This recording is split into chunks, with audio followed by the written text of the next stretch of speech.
35. 35. Yeah. That's after these 18 discharges, you still have 35 left. Yes. That's not the max though. You can No. The max is 56. 56. Yeah. All right. Any other questions? Thank you very much, ma'am. Thank you. The Renewal Center.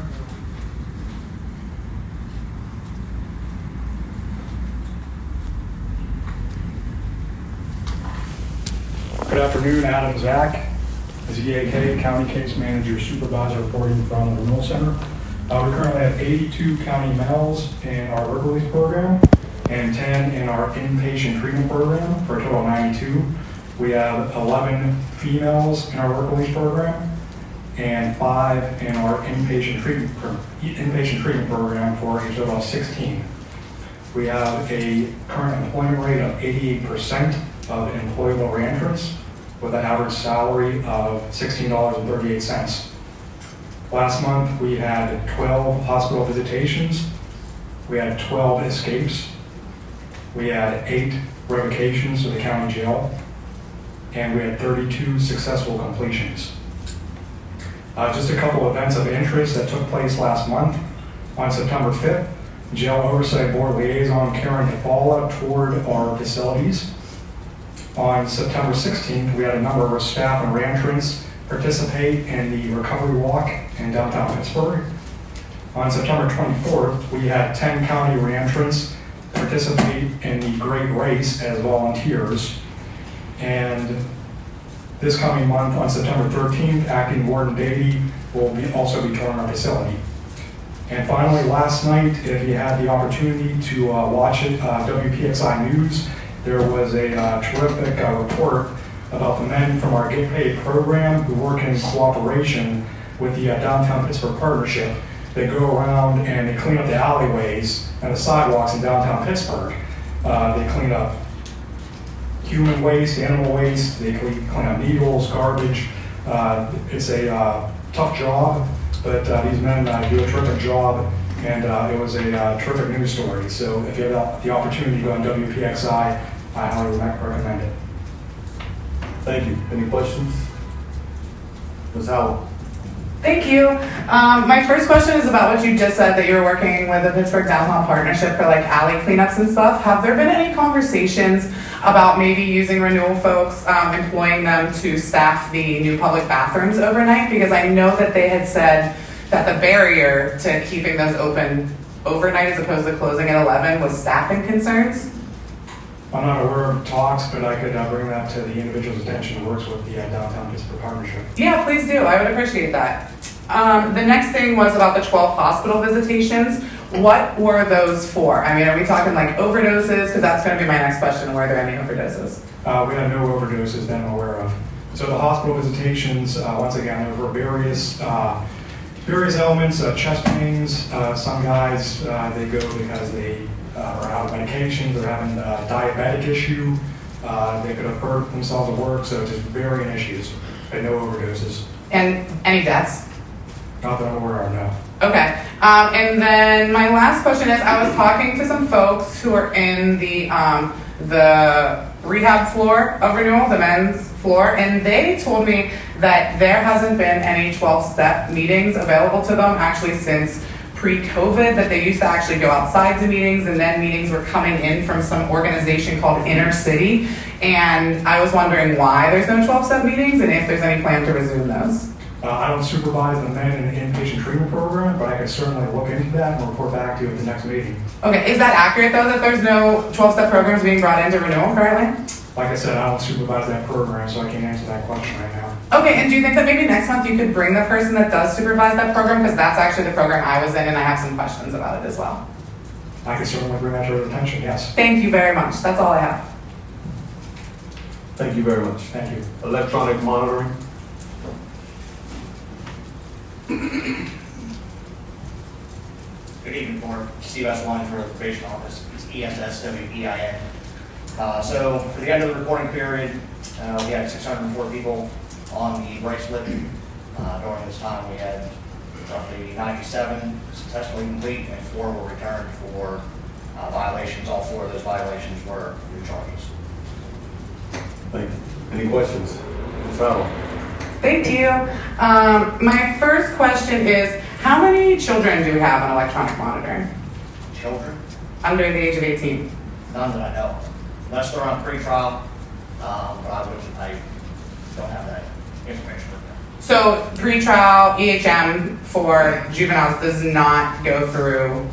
Is your adult If they're perfect? being charged as an adult and placed on, yes, I do not believe we have any. It's pretty rare when we do.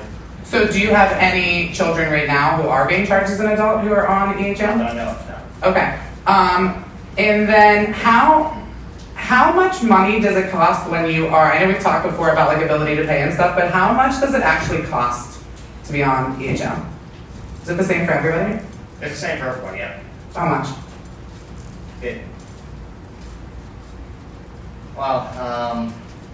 Like, you mean, what's the breakdown of, Like how much do I pay if I'm on EHM? it depends on what your salary is, or what your income is. It's from $1.50 to $25 a day, and it's broken down for, how much an individual will make. So everybody does pay a different amount? Yes, yes. And do they pay a percentage of their salary? How is that calculated? Like how is it decided if it's 150 or 25? It's just broken down from, and I don't have the exact breakdowns, but I'll just say it's from, if you make from 15,000 to 20,000 a year, you pay $5 a day. So it's brackets? Yeah, it's a bracket. Can you bring that next time or send, even if you can email that to me so I can have that? Sure. And then, I know we've talked before about ability to pay, I mentioned. Yeah. How is that assessed? Because you had said, like, we never let that be a barrier to people being on it. It's never a barrier. It's a set, it's viewed as pay stubs, tax returns. Expenses? Yeah, they'll talk about the expenses when the officers will talk to the individuals about expenses, what they have, what they're making, and, it's never, like I said, it's never a barrier. Nobody ever goes back to jail for nothing, but they are assessed, yes. Okay. Does anyone ever get their probation revoked for not paying? For not paying your fees, no. Okay. And so the assessment process isn't, it's just kind of like a conversation with the PO. It's not like a formal process. Correct. Okay.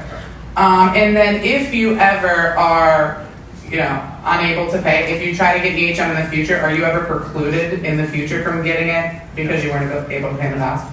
Okay. That's all I have. Thank you. Any additional questions? All right, thank you very much. Thank you. I will now begin with our public comments. Again, we'd ask that you limit your comments to 3 minutes.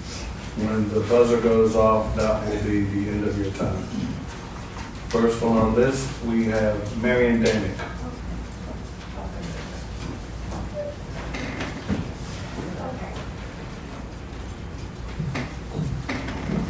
Thank you, Your Honor. I'm sorry, Aaron. Before we go any further, are we not doing the stream? Oh, we're not what? Streaming this meeting? Kathy, what are you wearing on? I'm sorry, Marion. I just want to make sure the stream is working so people can watch at home. Is it not happening for some reason right now? Yeah, there's some difficulty. You can't get in touch with Dreamscape, who handles video streaming services, so the meeting is going to be recorded in our court reporter with the transcript. Okay, did we know ahead of time that no one was Did going not to? know ahead of time. Okay. An issue I'm trying to resolve. Okay. Jeremy, you're going to take some backup. All right, yeah. Thank you. Thank you. You may proceed. Sorry, Mary. All right, thank you. Okay, yeah, GAM-ICT, damage. Hey, and here again, to offer you some suggestions. Okay, young people, true, they've got a job, very good. Bad, they're here. They shouldn't be here. You've got 18 here, 18, yeah, and they're mostly they're males. They should be in Schumann, if Schumann were here. But let's say Schumann is here. Then there's a requirement, I think, that you ought to consider. Have somebody from Schumann on the list, like we just had here, the list here, of people reporting what's going on, electricity or what's going on, whatever outside. From Schumann, you've never had that.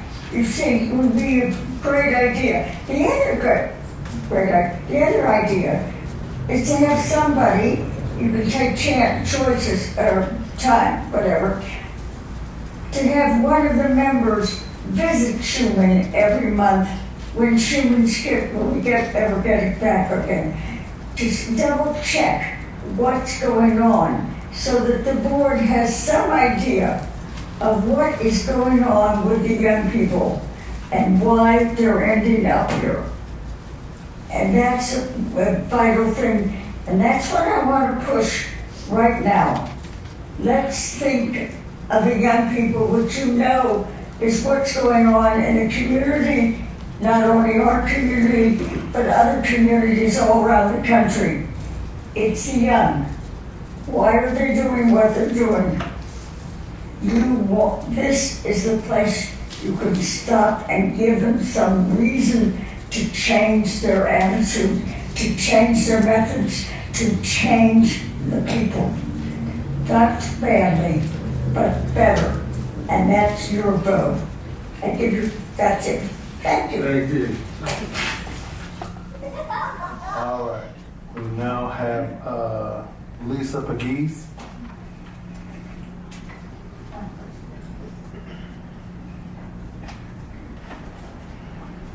Hello everyone, my name is Lisa Pegues, Lisa, last name Pegues, and I'm here because I just want to bring to light some situations that I've become aware of. In this pamphlet that I was given, that was out there on in the hallway, it has a lot of different data, but it's missing a lot of data.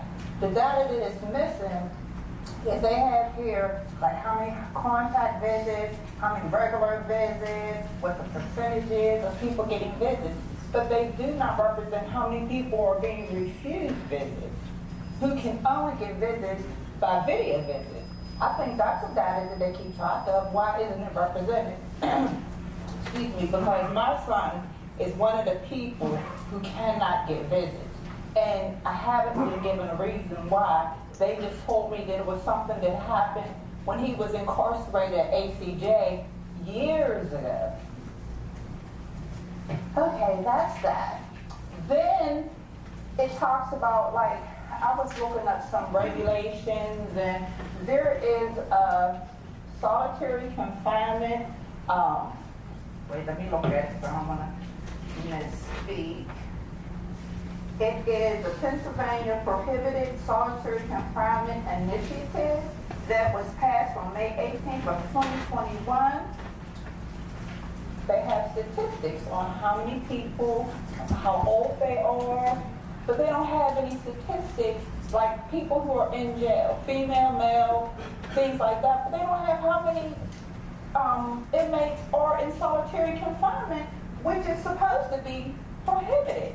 My son is one of the people who is in solitary confinement, and guess what? There was a physical altercation in which another person who is confined in Allegheny County Jail was getting physically assaulted to the extent that his eye socket was crushed.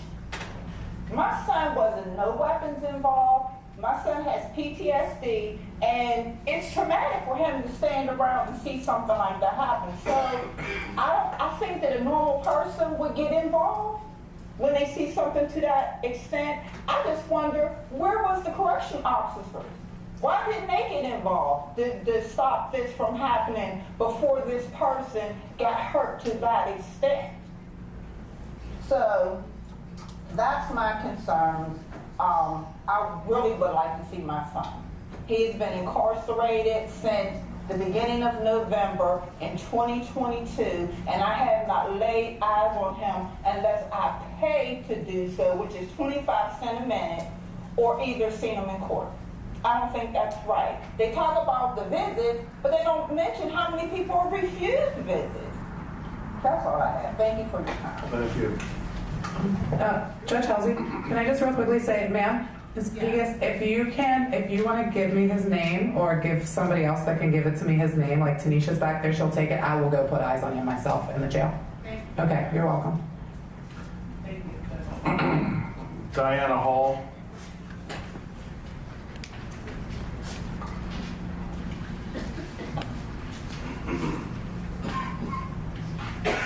Diana Hull, D-I-A-N-A, H-U-L-L. October is Breast Cancer Prevention Month. Each year, there are about 237,000 new cases of breast cancer diagnosed in women in the United States, and approximately 41,000 breast cancer deaths. While white women do have a slightly higher incidence of breast cancer, African American women have the highest rate of breast cancer deaths. With regular mammogram screenings, early diagnosis of breast cancer results in better outcomes and a more favorable prognosis.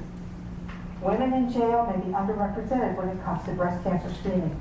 A disproportionate number of incarcerated women are African American, and 75% of those women over 50 have never had a mammogram to screen for breast cancer, thus potentially facing increased risk of undiagnosed breast cancer. There is a scarcity of research investigating incarcerated women's risk for breast cancer.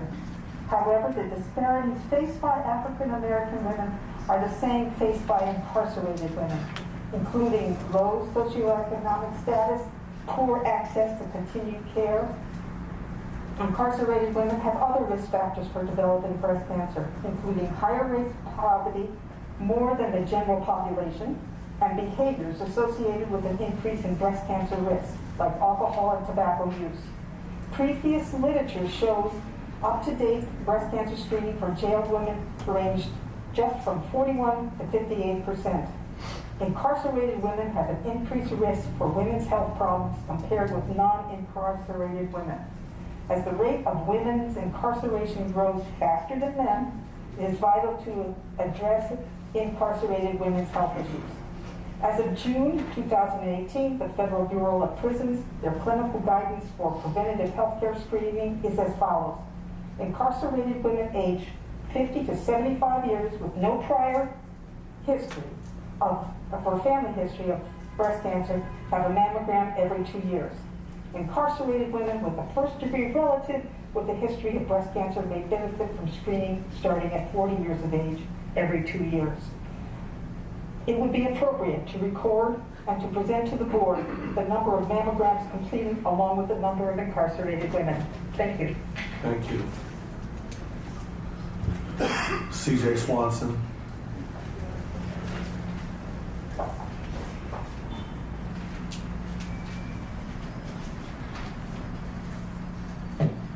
Hello, my name is CJ Swanson, that is S-W-A-N-S-O-N. I'm here with PIN, Pennsylvania Interfaith Impact Network. The National Commission on Correctional Healthcare, NCCHC, did an in-depth analysis in 2022 on many aspects of the ACJ. They returned to update the analysis on intake because incarcerated individuals are the most vulnerable when in intake. We are hopeful that the board already has this report, and if not, we are expecting that it will be made public as soon as the board has access to it. We want to know the changes that are going to be made in accordance with the report and when those changes will take effect. It is crucial that this issue is resolved, not only because it is the responsibility of the board to do so, but because people are dead due to the lack of care at the ACJ. I implore the board to take action on this issue before any more lives are lost. Thank you. Sharon Bonavolia.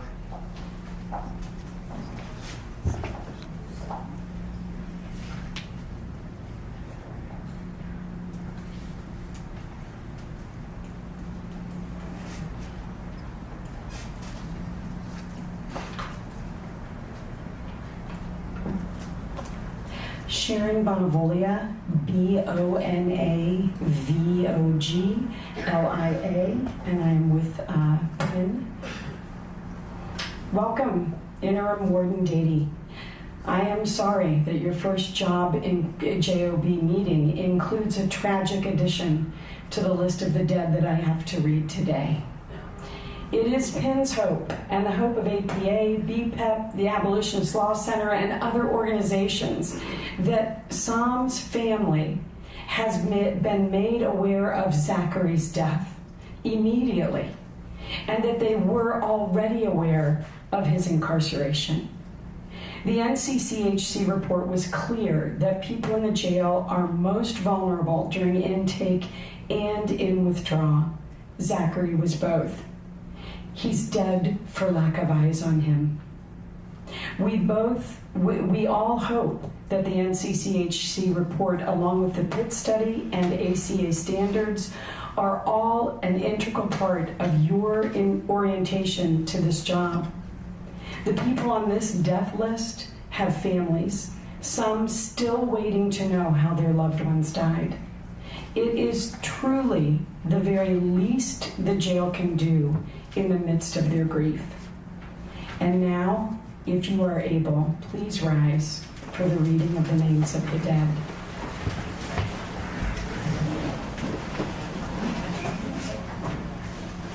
And I will say before I start reading, I've posted the names because there's not enough people at the meeting to hold up all the names of the people that are dead.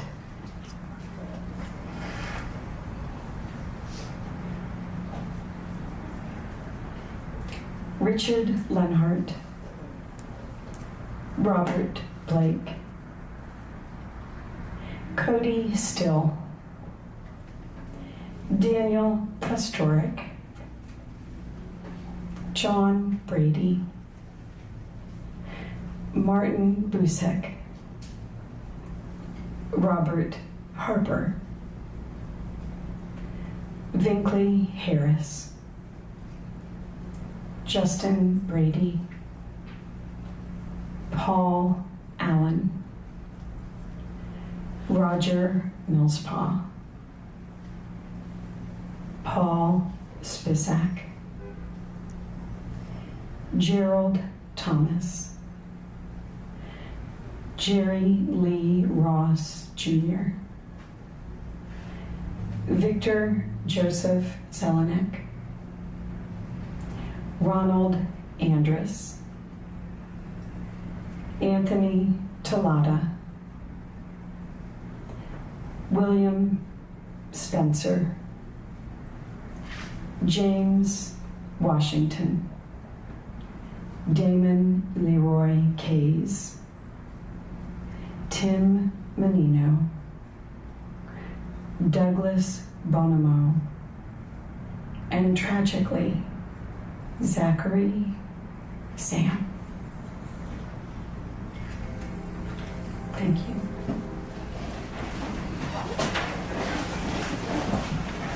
Brian Engler.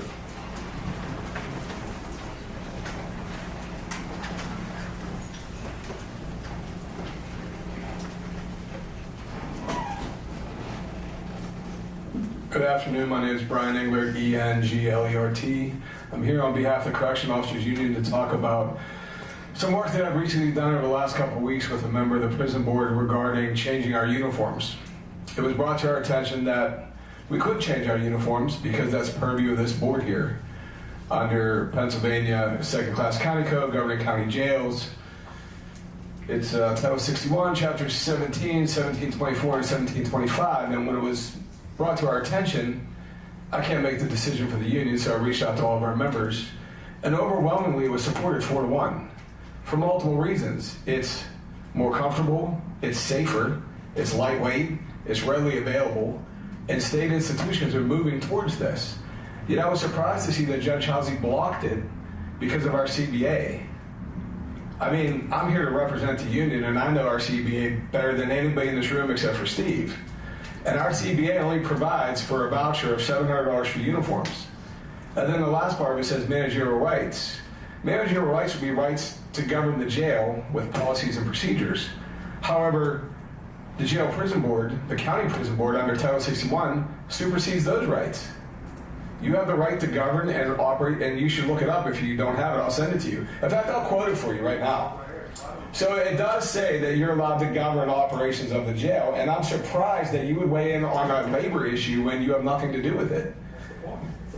It's a labor issue. It's a labor issue, but you also, if it's prohibited by the contract, then we bargain over it.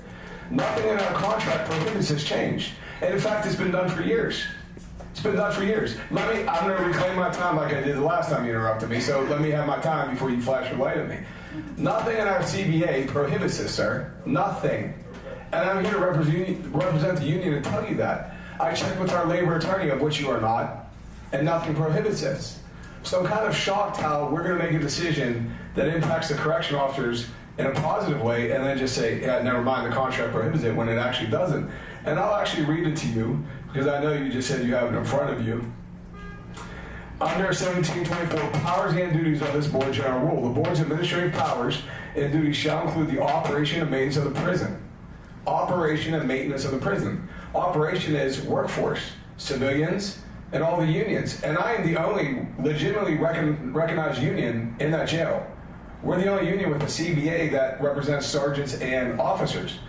It's not in our CBA, so I'm not sure how you're going to say it can't be done. It's cheaper, it's more readily available, and overwhelmingly it was supported 4-1. So I'm just here to tell you there is no labor issue. We're not going to file agreements on it. And I would hope that you would have this vote and pass it. We have big morale issues there, and this is just another way that you kick us down. That's all I have to say.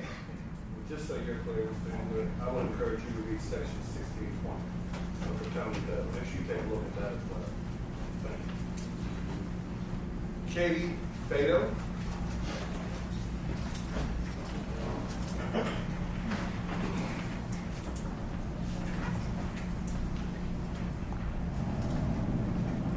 So my name is Katie Peto, P-H-E-T-O. First off, I'd like to correct a factual error. I personally know of at least 2 young people on adult EHM currently. Congratulations, you're terrible at your job. Keep track of your numbers and don't lie to people. Today, I'm going to focus on the issue around uniforms in the jail. I support the motion to modify the jail's dress code for incarcerated individuals. I'm a designer and have studied color for years. From a color theory perspective, red should never be used for a uniform or in large amounts anywhere in a prison or a jail. Numerous studies, including ones by the DOJ, have proven that the color red significantly increases the heart rate. The DOJ's report even recommends red not be used due to its causing increase in heart rate, intense emotion, and heightened tension for all individuals in the jail. This also applies for when incarcerated individuals come to court for their hearings. While folks should not have to wear jail uniforms, it is further damaging and stigmatizing that these uniforms are red. Neutrals such as tan or soft yellow are far better alternatives. Secondly, I support COs not wearing police uniforms in the jail. Just like incarcerated individuals wearing red, cop uniforms served only to increase tension and fear within the jail. While I'm here, pay incarcerated individuals a fair and better wage. Let art and creative programs back into the jail. People, especially kids, need creative outlets for their minds and emotions. You used to have it, get it back. Finally, board, do better. Take this more seriously. You're playing with people's lives as if this is a game. It's shameful of all of you. Mohammed Nasir.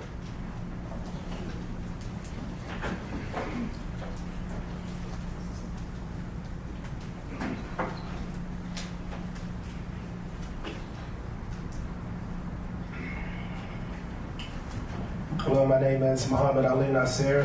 I go by Manny. I'm the Advocacy, Policy, Civic Engagement Coordinator for One Hood Media.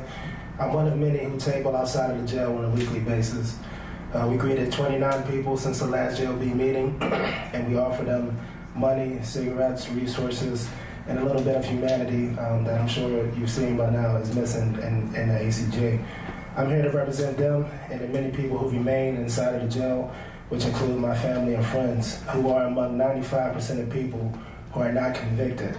A lot of times when we talk about people who are in the jail, when we talk about the punitive system in general, we talk about it from the perspective of people who are being punished for crimes that they committed. Most of the people who are in the ACJ have not been convicted. They've only been accused.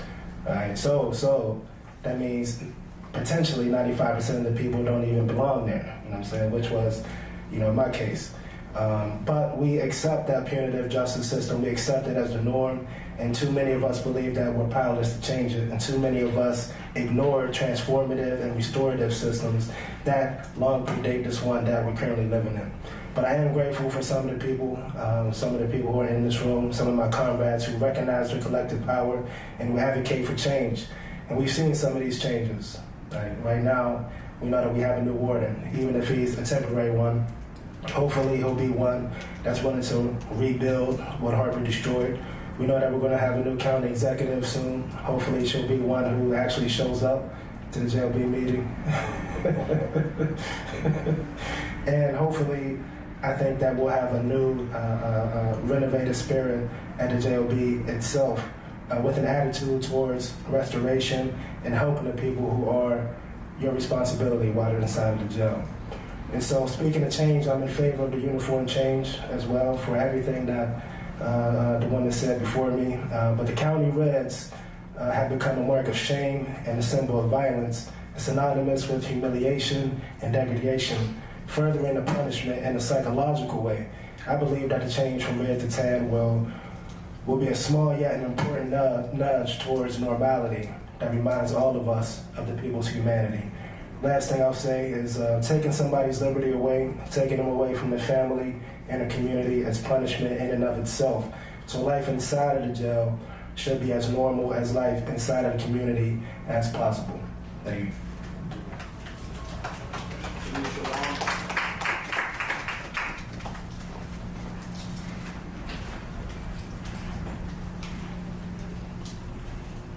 Couldn't hear you, Judge. Tanisha Long. Excuse me. Tanisha Long. Do we have to spell her name this time, or we're good? We're good? Okay, cool. So I'm here today to speak about the lockdowns at the jail. I had, entered into this jail oversight board meeting, into this new jail administration, with the intention of giving the new warden a chance to see what he does. I feel like everyone deserves a chance.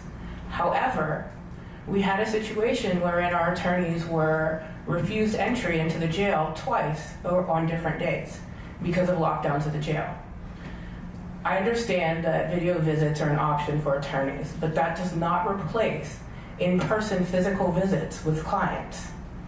To give you some perspective, when my mother was incarcerated, we were not allowed to physically visit her. Her attorneys were not allowed to physically visit her. This was not Allegheny County Jail, to be clear. During that time, her health declined and deteriorated to the point that she was unable to walk. This is something that if an attorney were able to go in person, they would have been able to verify. Part of those attorney visits are verifying that their clients are in good physical and mental health. Another issue is that with the video visits at the jail, you can often overhear what you are saying to your client. So you don't have a safe and secure way to communicate with them. There should never be an occasion where in-person visits for attorneys should be blocked. And while we're at it, why do we continue to lock the jail down on weekends? I understand that we're saying this is a staffing issue, but if we have a staffing issue, then why have our incarcerated numbers gone up? Since January of 2023, we went from 1,399 to 1,706. So if we're saying we don't have enough staff at the jail, why do we continue to hold people on things like probation detainers, which make up over 36% of our incarcerated population? This is not just a safety issue, it's still on a human rights issue. If attorneys can't speak to their clients, there's no way to ensure that they're getting the best representation that they can. And meeting with your client over a video visit is not the same. We need to stop locking down the jail. We're one of the jails where they don't even get to go outside. So how do you think it feels when they're spending 23, 24 hours in their cell? This isn't right. So if this is going to be how you move forward, then you and I are going to have issues. Thank you. Brad Kerensky.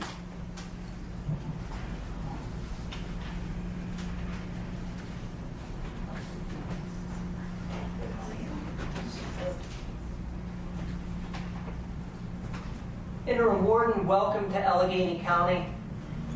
I'm not here to address the board because I think by this point doesn't really matter. The board is more moved by singing than it is by deaths. Constant experience shows us that every man invested with power is apt to abuse it, and to carry his authority as far as it will go. To prevent this abuse, it is necessary, because of the nature of things, that power should be checked by power. The warden has a great deal of power. The board has a great deal of power, though it won't acknowledge it. But, Warden, I implore you to work with the board, to be candid with the board, because I still firmly believe, and I was in not this room, but a room downstairs when Warden Harper came, that there is no challenge that the cooperation of this board and the jail administration can't overcome. And 90 days from now, there will be people up there who care about the law, who care about this board, who care about the people inside the institution, and who will demand that the law be followed. So I believe it's best for everyone to get in the habit now, today, that the Jail Oversight Board matters, that these meetings matter, and the law is straightforward and simple, and it's followed in every other jurisdiction of this Commonwealth, save here. So please, let's start off on the right foot, because it never had to end with Warden Harper the way that it went. Thank you. Sakina Rose.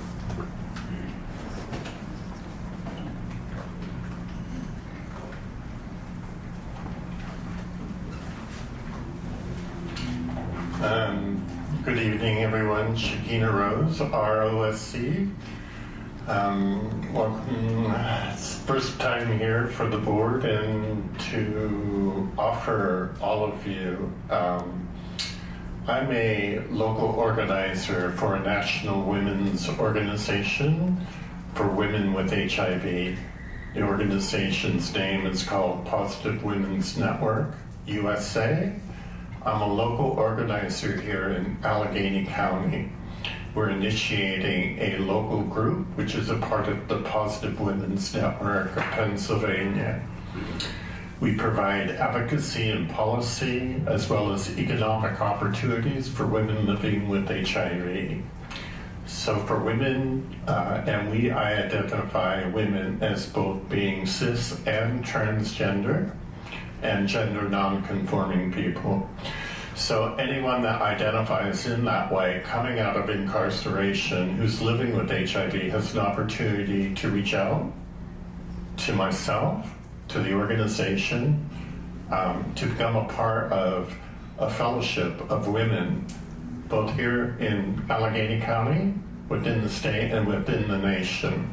We're a collaborative coalition that is working to empower women living with HIV.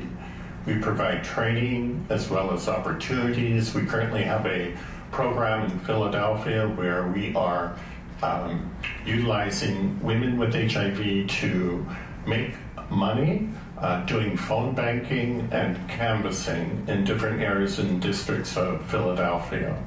We're encouraging people to supply anyone with any additional information on the services that we provide, and I'll see you another time. Thank you. Just quickly, Judge, if you don't mind, my staff is there. So when I was on City Council, we started the HIV Commission in the city. So if we can follow up, there's a lot of groups that help. So my staff, absolutely, I'd be very happy to. Thank you. David Swan.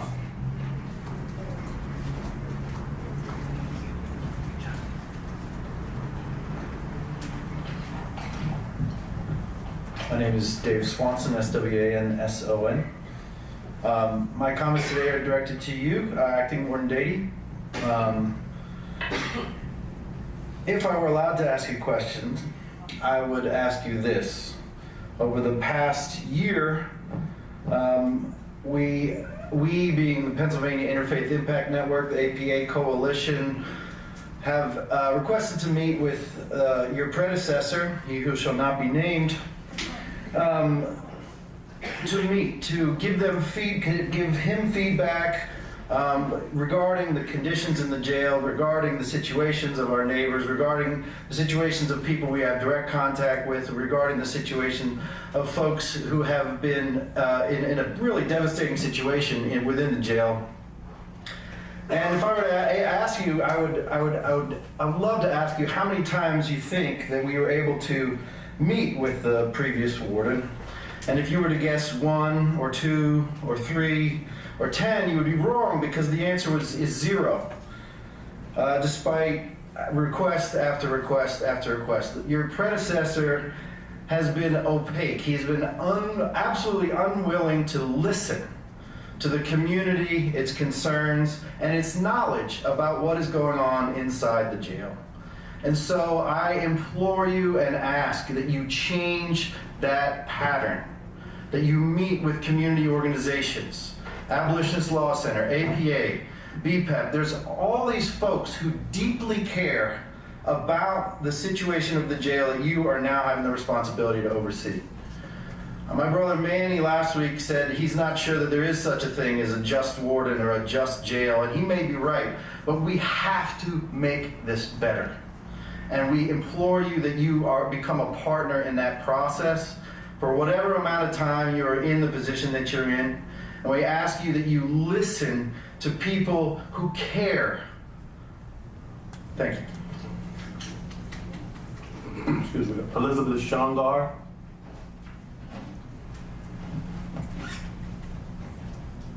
Elizabeth Schongar, SCHONGAR. We have a crisis of deaths at the jail that you on the board must address right now. We can't let more people die while we wait for new people to take over next year, because several more people are likely to be dead by then unless you act now. The 2022 mortality report tells us that the #1 priority to address mortality at the jail must improve medical care for people in intake. Our recent experiences with several deaths in intake reinforce this priority.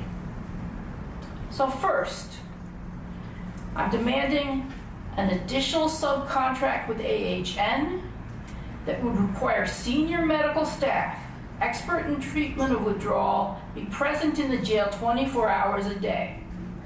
There should always be at least a doctor, physician's assistant, or nurse practitioner at the jail. If that can't be done promptly because contracts are difficult to negotiate, then bring in doctors under temporary contracts. Second, there must be sufficient nursing staff during rounds, 24 hours a day, 7 days a week, in intake, and for those detoxing anywhere in the jail. These regular checks are specifically mentioned in the mortality report. These 2 changes will save lives, and you must ensure these changes are made. The warden cannot do this on his own. You must demand this of the county exec, and you must bring this to the county council for budget approval. Once more. 1, senior medical staff present at the jail 24/7. 2, nurses doing rounds 24/7 of people in intake and anyone detoxing anywhere in the jail.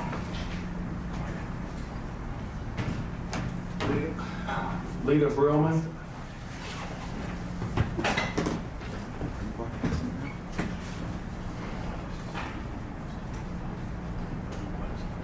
Hello, that's Brillman, Brillman. I am here as well to speak on the uniform changes.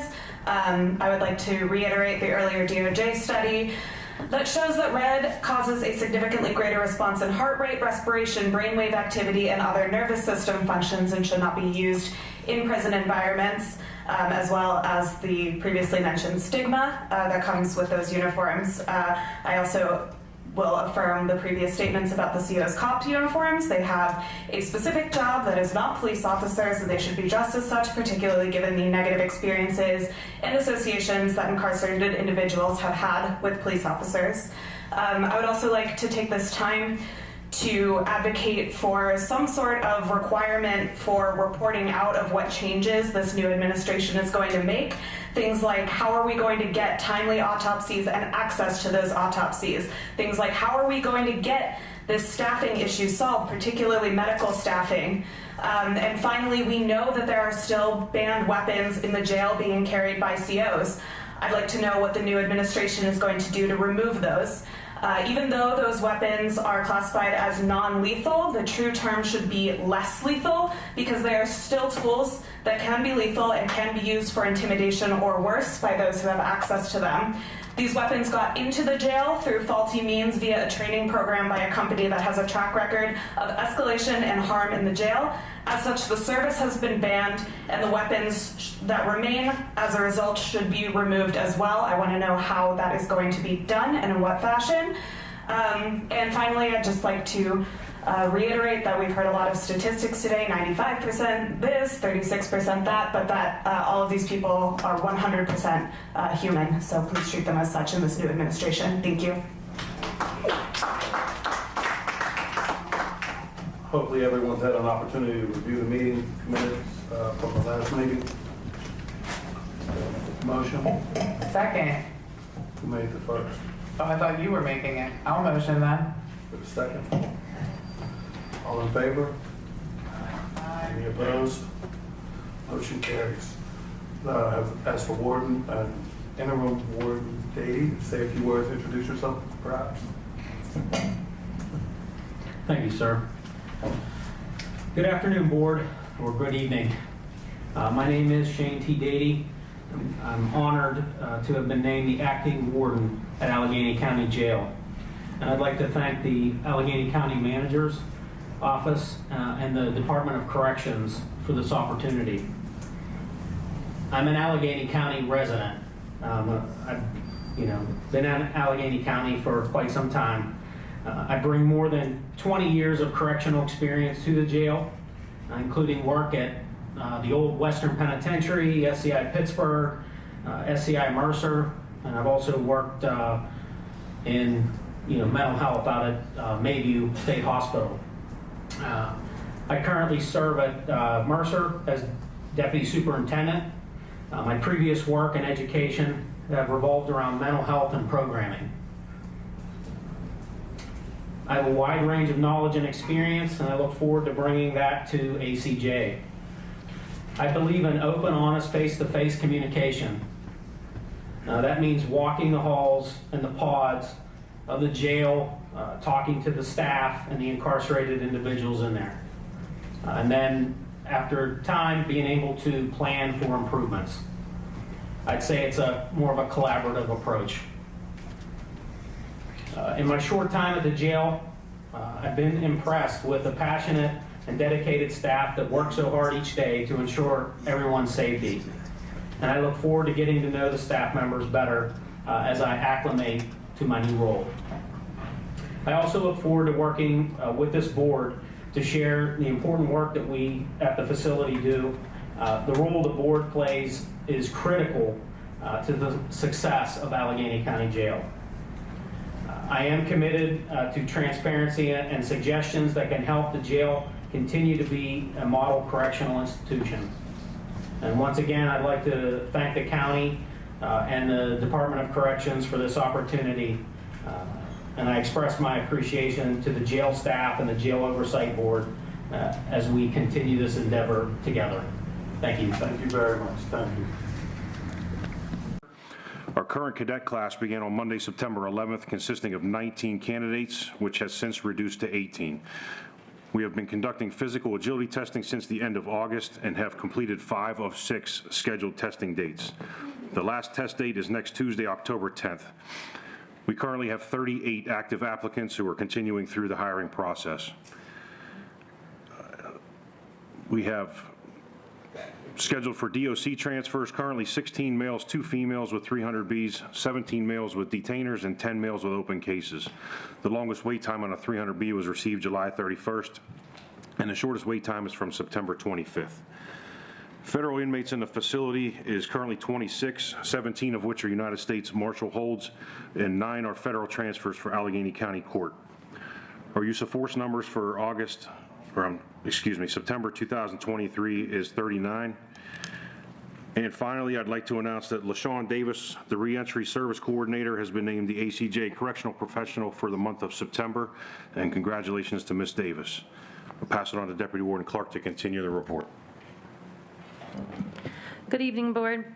Chaplaincy and pre-release. Chaplaincy has begun preparations for the holiday gift-giving event. Gift bags will be assembled in the beginning of December and distributed mid-December. If anyone is interested in making donations, they can visit foundationofhope.org. Discharge and release. The Discharge and Release Center assessed 294 individuals and distributed 64 boxes of Narcan in September. The DRC continues to make referrals to community partners for services and provides resources to assist individuals upon their release. The DRC has updated its drop-in food bank distribution handout and is distributing information about Vote Riders, an organization that assists individuals released from custody in obtaining documents necessary for voting, such as identification, social security cards, and birth certificates. Contact visits. The jail continues to host contact visits for juveniles, incarcerated workers, veterans, and program participants on designated Saturdays throughout the month. For the month of September, a total of 73 incarcerated individuals received contact visits from a total of 157 family members. Residential placement services. Based on orders from the court, residential placement services facilitated the transfer of 67 individuals to alternative housing in September and 31 individuals to substance use treatment programs through the diversion program. The diversion program received 22 new referrals and served a total of 75 participants in September. The Medical Assistance Program assisted a total of 100 individuals with completing medical assistance applications upon release from the jail in the month of September. Reentry services. The following programming continues to be ongoing in the Reentry Center: harm reduction education, batterers intervention, mindfulness and meditation, coping skills and planning through Maya, parenting groups through Amachi and A Child's Place, peace education, Men in the Know, positive relationships, and trauma groups through Pittsburgh Action Against Rape. Amachi recently donated toys and games to the jail to support visits in the jail's visiting area and contact visits, and we thank them for their generosity. These donations offer additional supports to these visits and enable children coming to the jail to have a more positive experience when visiting with their loved ones. Educational services. As we've done in the past, we are working with the County Elections Division to ensure those eligible to vote are able to do so. The housing units have voter registration forms and absentee voter applications that will be collected by the caseworker team. A voter education video has been posted to the tablets to educate the incarcerated population on their right to vote and encourage voter participation. Duquesne University resumed Inside Out classes on September 28th for the first time since the beginning of the pandemic. Inside Out is a program led by Duquesne professor Dr. Norman Conti, and it brings together incarcerated individuals and college students in a classroom environment to discuss crime, justice, and issues of social concern. There are 22 Duquesne University students and 14 jail participants engaged in that program. The jail also continues to add programming for veterans. Mark Huff, housing case manager for the Veterans Leadership Program, held a resource presentation for 28 incarcerated veterans on September 20th. The presentation provided information on programs that are available to veterans, including housing resources, how to apply for housing, and details on guidelines for each program. The Allegheny Intermediate Unit began a pre-apprenticeship class on September 27th. This 4-day-per-week class focuses heavily on developing math skills to prepare students to take the apprenticeship test for trades such as carpentry, electrical, and plumbing. The That concludes this month's report for programs. Dr. Brinkman will provide the healthcare services update. Good evening. For medication-assisted treatment for substance use disorders and expansion of those efforts, our continuation of MAT services include for the month of September that there were 39 individuals prescribed oral naltrexone, with 4 individuals receiving the Vivitrol injection prior to community release. 128 individuals were treated with Suboxone and 22 individuals treated with Sublocade. Of these, 14 patients were transitioned from Suboxone to Sublocade to support their recovery. Methadone continuation services have treated 47 individuals. For Torrance commitments and admissions, during the month of September, 9 patients were admitted and transferred to Torrance State Hospital. 8 patients were committed to Torrance. 11 patients had their commitments to Torrance State Hospital for competency restoration rescinded due to clinical stabilization, which may be the highest number I've seen. Currently, 35 patients are awaiting admission to Torrance State Hospital with the longest wait since June 16, 2023. Regarding mental health data and those who have been assessed at Tier 4 and 5, in the month of September, 1 individual was identified as Tier 5 in the mental health tier system, and 24 unique individuals identified as Tier 4. For some of our healthcare waiting appointment times, for sick call requests related to medical concerns, 29 are currently waiting with a wait time of 12 days. Sick calls for mental health have 10 currently waiting with the longest waiting 2 days. Psychiatry has 189 with the longest waiting 30 days, and mental health specialists have 7 waiting with the longest waiting 4 days. I'd like to update the board that our COVID-19 mitigation efforts have been successful in addressing the surge experienced in our community over the past month. We were able to immediately contain disease spread throughout the facility, and I'm happy to report as of today we are only at 2 cases. And that's it for me this evening. Any questions? Controller O'Connor. Oh, yes. So live stream is up and running now, so if everyone wants to wave and smile, yeah. Just a couple things. Obviously, new role. I'm sure going to meet with all of us. There's some just outstanding things that I know we've been working on. So, in your new role, please keep an open mind. I think a lot of people have good ideas on this board, and I think with you coming a different perspective, we've been trying to do a notification policy, things like that can just move the needle a little bit, I think will be very helpful for a lot of people. Just a couple things I wanted to ask some questions.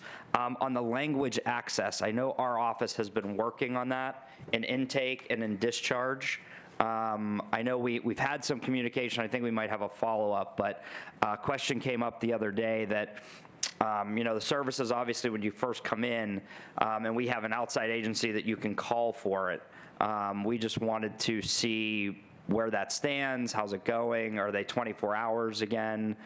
This was a question, I know you were working with my office, I just didn't know if there was a follow-up to that. So in intake, we have the DTT machines that allow for calling to a service that has multiple individuals who speak different languages, as well as we have hard of hearing services. So all those resources are available in intake. We also have those same resources available in the clinic, as well as in our video arraignment in case those are needed as part of those engagements. And of course, the courts has their system in place as well. So those are locations that their service are available. We also have those features available on the tablets to the extent I can't speak to at this moment.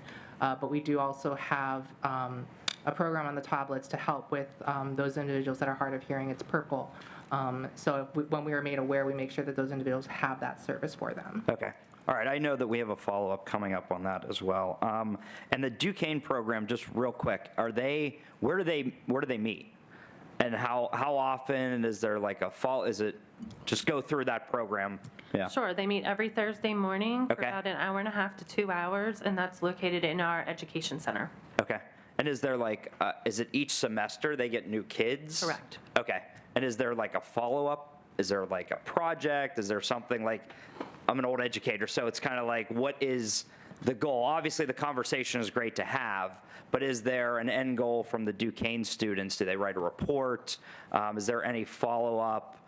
after the fact. I don't know what their assignments are Okay. from their professor. That we don't really work with them on that end. Okay. We work with them on the end of them working with these incarcerated individuals and gaining a better understanding about who they are, where they're from, and what they've been through. Okay, can you get the professor's name again?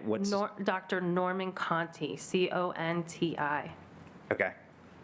Yeah, it'd just be interesting to see like other perspectives, what the kids are working on, and then what's the follow-up after that. I think for right now, those are all my questions. I would just like to mention again the IIWF that, I know we're voting on it again this month because we have to do monthly, but we really have to talk and have a plan for funding that in the future. I think that's really important. And then also talking about the future, I know we have a new acting warden right now, but in 3 months, we're going to have new people on this board. So we also need to start looking at, I know the rules come up often, but we have to have a conversation, especially with a new board coming on, what those rules are going to be. And I don't know that we actually, and I wasn't here for this if it occurred, but do we have a subcommittee on the rules? We do not, but we had conversations. We had draft bylaws that were presented. I've seen the draft laws. I'm just saying like that needs to happen now that new people are going to be sitting I'll do here it with you. by I'm ready. January. Well, I think it needs to be a conversation with everybody here who's seen things happen. I know we had a couple calls and that didn't move very quickly, but at least get the ball rolling for new people that are going to sit on this board. So that's all I have for right now. Thank you. I do have a question for you, actually. Yeah. What are your concerns regarding the IIWF fund balance? Oh, I mean, we put the report out, and you just see that the numbers are dwindling. So, with the numbers being so low, what's going to happen in 6 months? I mean, I have the report on our website about what's going on, but now that we see that the numbers are not as high as they were, and, you could calculate it however you want, but once that's lower, we don't have a function to do certain things as this board. So we're going to have conversations outside where we can look at maybe other sources of funding, or we have to be very careful with how we spend those funds as a board in the future. Because when that runs out, we don't have the ability, I know we talked about mattresses, other things like that. And I know there's county council funds, that's a separate conversation, but that's something that we should have a long-term conversation about where we have additional funding so that this board can possibly help more people in the future. If I can actually respond to that, the $125 a month has been approved through the end of the year. That was kind of the goal all along, is just kind of get us through to the end of the year. We are exploring actually providing funding in the next county budget so that it does not come out of that, because my idea is that there would no longer be an IIWF because we would stop making profits off of incarcerated people, and so that fund would no longer exist, and we would actually fund these things through the county budget as it's intended. So we're getting it through the end of the year. That was kind of like the goal, and then we're going to do it the right way come January and do it through the county budget. I wanted to ask a question regarding the Duquesne program. What are the requirements for the incarcerated individuals to participate in that program? Typically, it's individuals who are already in our programming housing units in the jail, and we offer it to anyone that's interested can sign up. So we just put it out to those individuals on those units and allow them to sign up for it. Is the expectation that they will do an entire semester? Or Correct. Is there a guarantee that they'll be there for the entire No, sir, semester? there's not. So we will see some of those numbers dwindle throughout the class, as we do see with most of our classes. All right, thank you very much. Ms. Moss. Well, you kind of asked some of the questions I was going to ask about the Duquesne. Did you say Norman or Norma Conti? Norman, M-A-N. Okay. Okay, and you say now you have 14? Yes, ma'am. Okay. And my other question was about the graduation of the cadets, because I know I wasn't here last month, but the month before, I think, how many did you say that you had that were graduating? Because I see you have now 18 new, right? We have 18 in the cadet academy right now. Last month, I believe it was 8 that we graduated, or the last class was 8. Was 8? Yes, ma'am. Okay, so that's building your numbers as far as having... It's encouraging. Our class numbers keep increasing, and the applications as well keep coming in, so. Okay, so there was 8 that went, and you have 8 training. 8 that became cadets and you have 18 in training. Is that correct? 8 have already graduated. That was the previous Right, class. Currently, we have 18. You have 18 that are in training now? Yes. Okay. That's it. Oh, and one other question about the voter registration and who's in charge? So how are you, communicating with them? How are you communicating about, because I know the times are running out for registration, because it's in about another month we'll be voting. Correct. So we put out information on the tablet letting all the incarcerated population know that on their housing units are the absentee ballots as well as registration forms. The caseworkers are working with those individuals to obtain those documentation so that we can get it submitted on their behalf.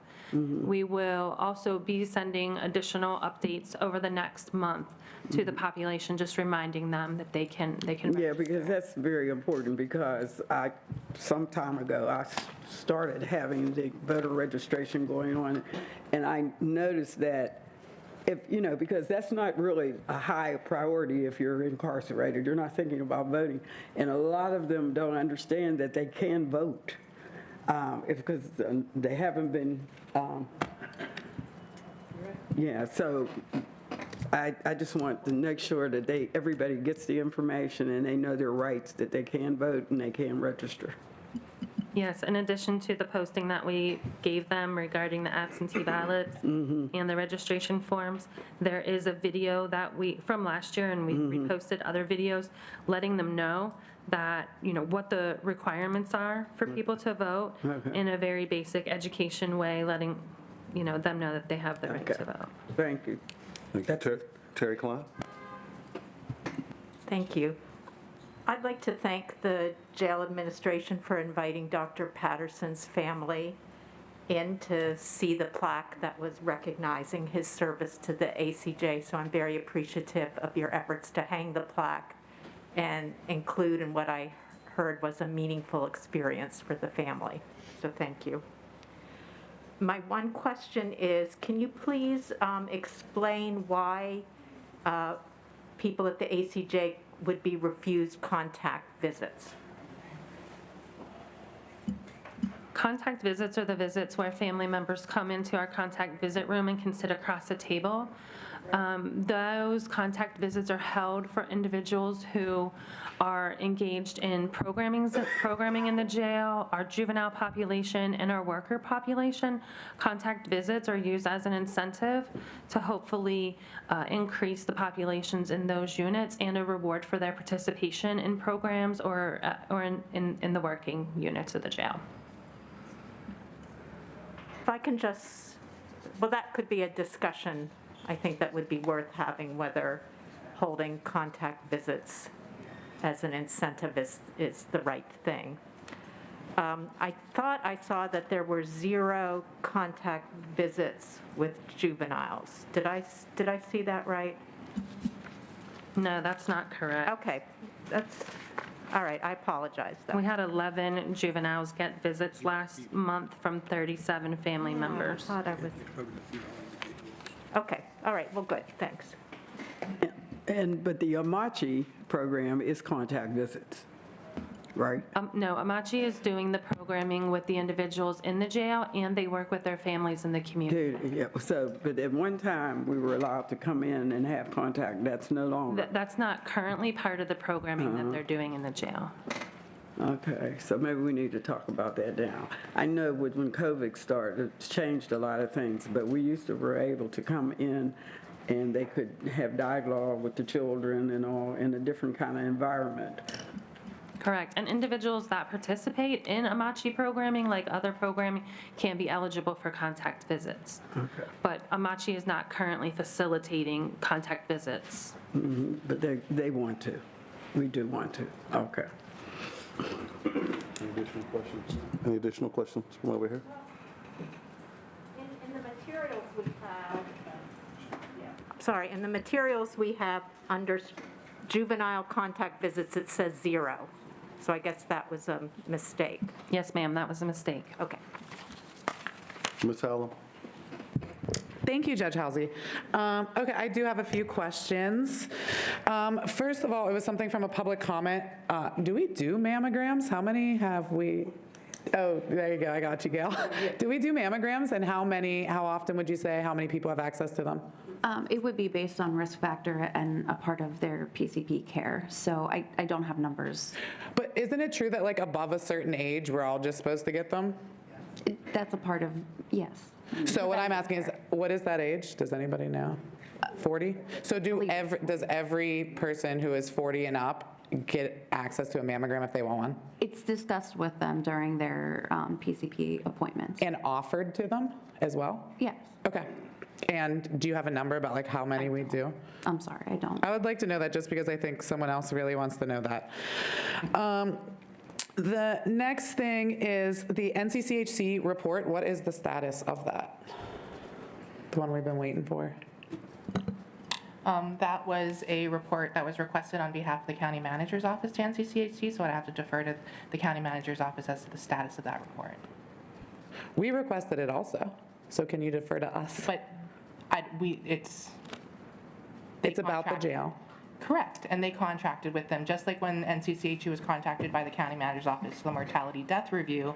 They coordinated the event for NCCHC to have an executive session to present that report. So I would have to defer to the county manager's office as to the status of the report, since they were the ones who contracted with NCCHC. Okay, so the county manager's office contracts all contracts in Allegheny County, right? That's just how our home rule charter works. So is it the position that you're taking right now that any contracts, even if all the work is done inside the jail, are outside the purview of the Jail Oversight Board? No, that's not what I'm saying. I'm saying that specific one was engaged by the county manager's office, whereas like the jail engages AHN for the contract for the jail for the AHN services. Though the county manager signs off on it, the contract is, or the request for services initiated from our facility. The NCCHC intake review is, I'm assuming, and correct me if I'm wrong, because that's the one that has been referenced to, was engaged by the county manager's office with NCCHC. Okay, I will dispute what you're saying, that is not something that we have access to, but is it completed? Has it been turned over to the county manager's office? Again, I would have to defer to the county manager's office. County manager's office. You'll need to reach out to the county manager. You'll need to reach out to the county manager. She's the one who was engaged in the report. Can you please bring her to the next meeting? Wow, okay, anyways, next question is about legal mail. So I was doing one of my inspections the other day, and somebody was showing me that he had legal mail that was sent to his tablet, and he wanted to print it out, but was being told that he couldn't do that. Like, he wanted the copies of it instead of just being able to view it on his tablet. Do we do that with all legal mail? Because I thought it was just copies and you get the paper copies. Legal mail is delivered in person to the recipient. It's signed for. So I'm not sure what the person you were speaking with was classifying as legal mail. But legal mail does not get scanned to the tablet. They get it in hand. Okay, because I saw it on his tablet. Like, he physically showed me his tablet that had legal mail on it that he did not have paper copies of. I'm just wondering, in what situation would that have happened? I'd have to follow up with that individual to see what was on his tablet. Okay, I mean, it was like a docket, like with court information on it. It's just a docket sheet?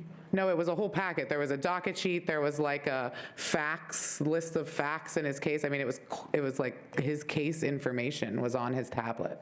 Okay, so if it doesn't come from an attorney, like if it comes from a different entity, those documents are scanned because it's readily available from like the MDJ portal or whatever it is. Okay, but if it's attorney-client privileged, that is the legal mail that gets delivered and signed for to the individual. Right, I guess then I'm not talking about attorney-client mail, I'm just talking about legal mail in general, about their case or wherever they get it from. I wasn't sure, I don't even think he knew, to be honest, where it came from. Sure. But, so how does he get a paper copy of that? Because I've heard from multiple people now that it used to be pretty easy to get paper copies, like to get the counselors or the COs on the pod to make copies of things, and that now that doesn't happen.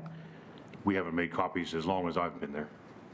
So how would he get paper copies of his legal documentation that is on his tablet? We don't print anything off of the tablet. Is there a reason for that? That would have to go through, I believe, through the vendor, would it not?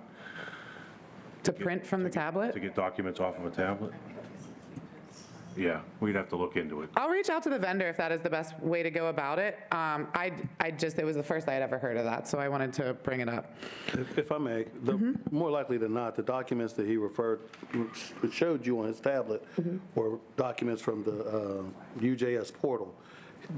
Attorney-client mail is delivered. He would not have his legal mail on his tablet. But if he were able to go online and search up his case on the UJS portal, that information will be there. But that's not his case, information related to his case per se. That's just the stuff that's entered into our court system, which he could always go online and view that whenever he chose to. So to print it out, I don't know why it would need to be printed out if he can view it on his docket on his computer or his tablet at his leisure. Yeah, so I spend a lot of time on the UJS portal. That's not what this was. This was mail that was sent to him, that was scanned in and put on there. It wasn't just docket sheets. It wasn't just the court summary as appears on the UJS portal. It was actually documentation from his case that was mailed to him from some entity, and it was housed only on his tablet. It could possibly be that he took a picture of it too, and he lost the paperwork. I don't know if that's possible, but... No, he told me that the mail was mailed to him, and Beeson kind of just confirmed that that is how it works if it doesn't come from your lawyer. Right, so that's what I'm saying. If it doesn't come from his lawyer, it's not technically legal mail. That's what I'm saying. We can argue semantics all day. I'm just asking how a person can get paper copies of legal documentation. So, but thank you. I will check into that.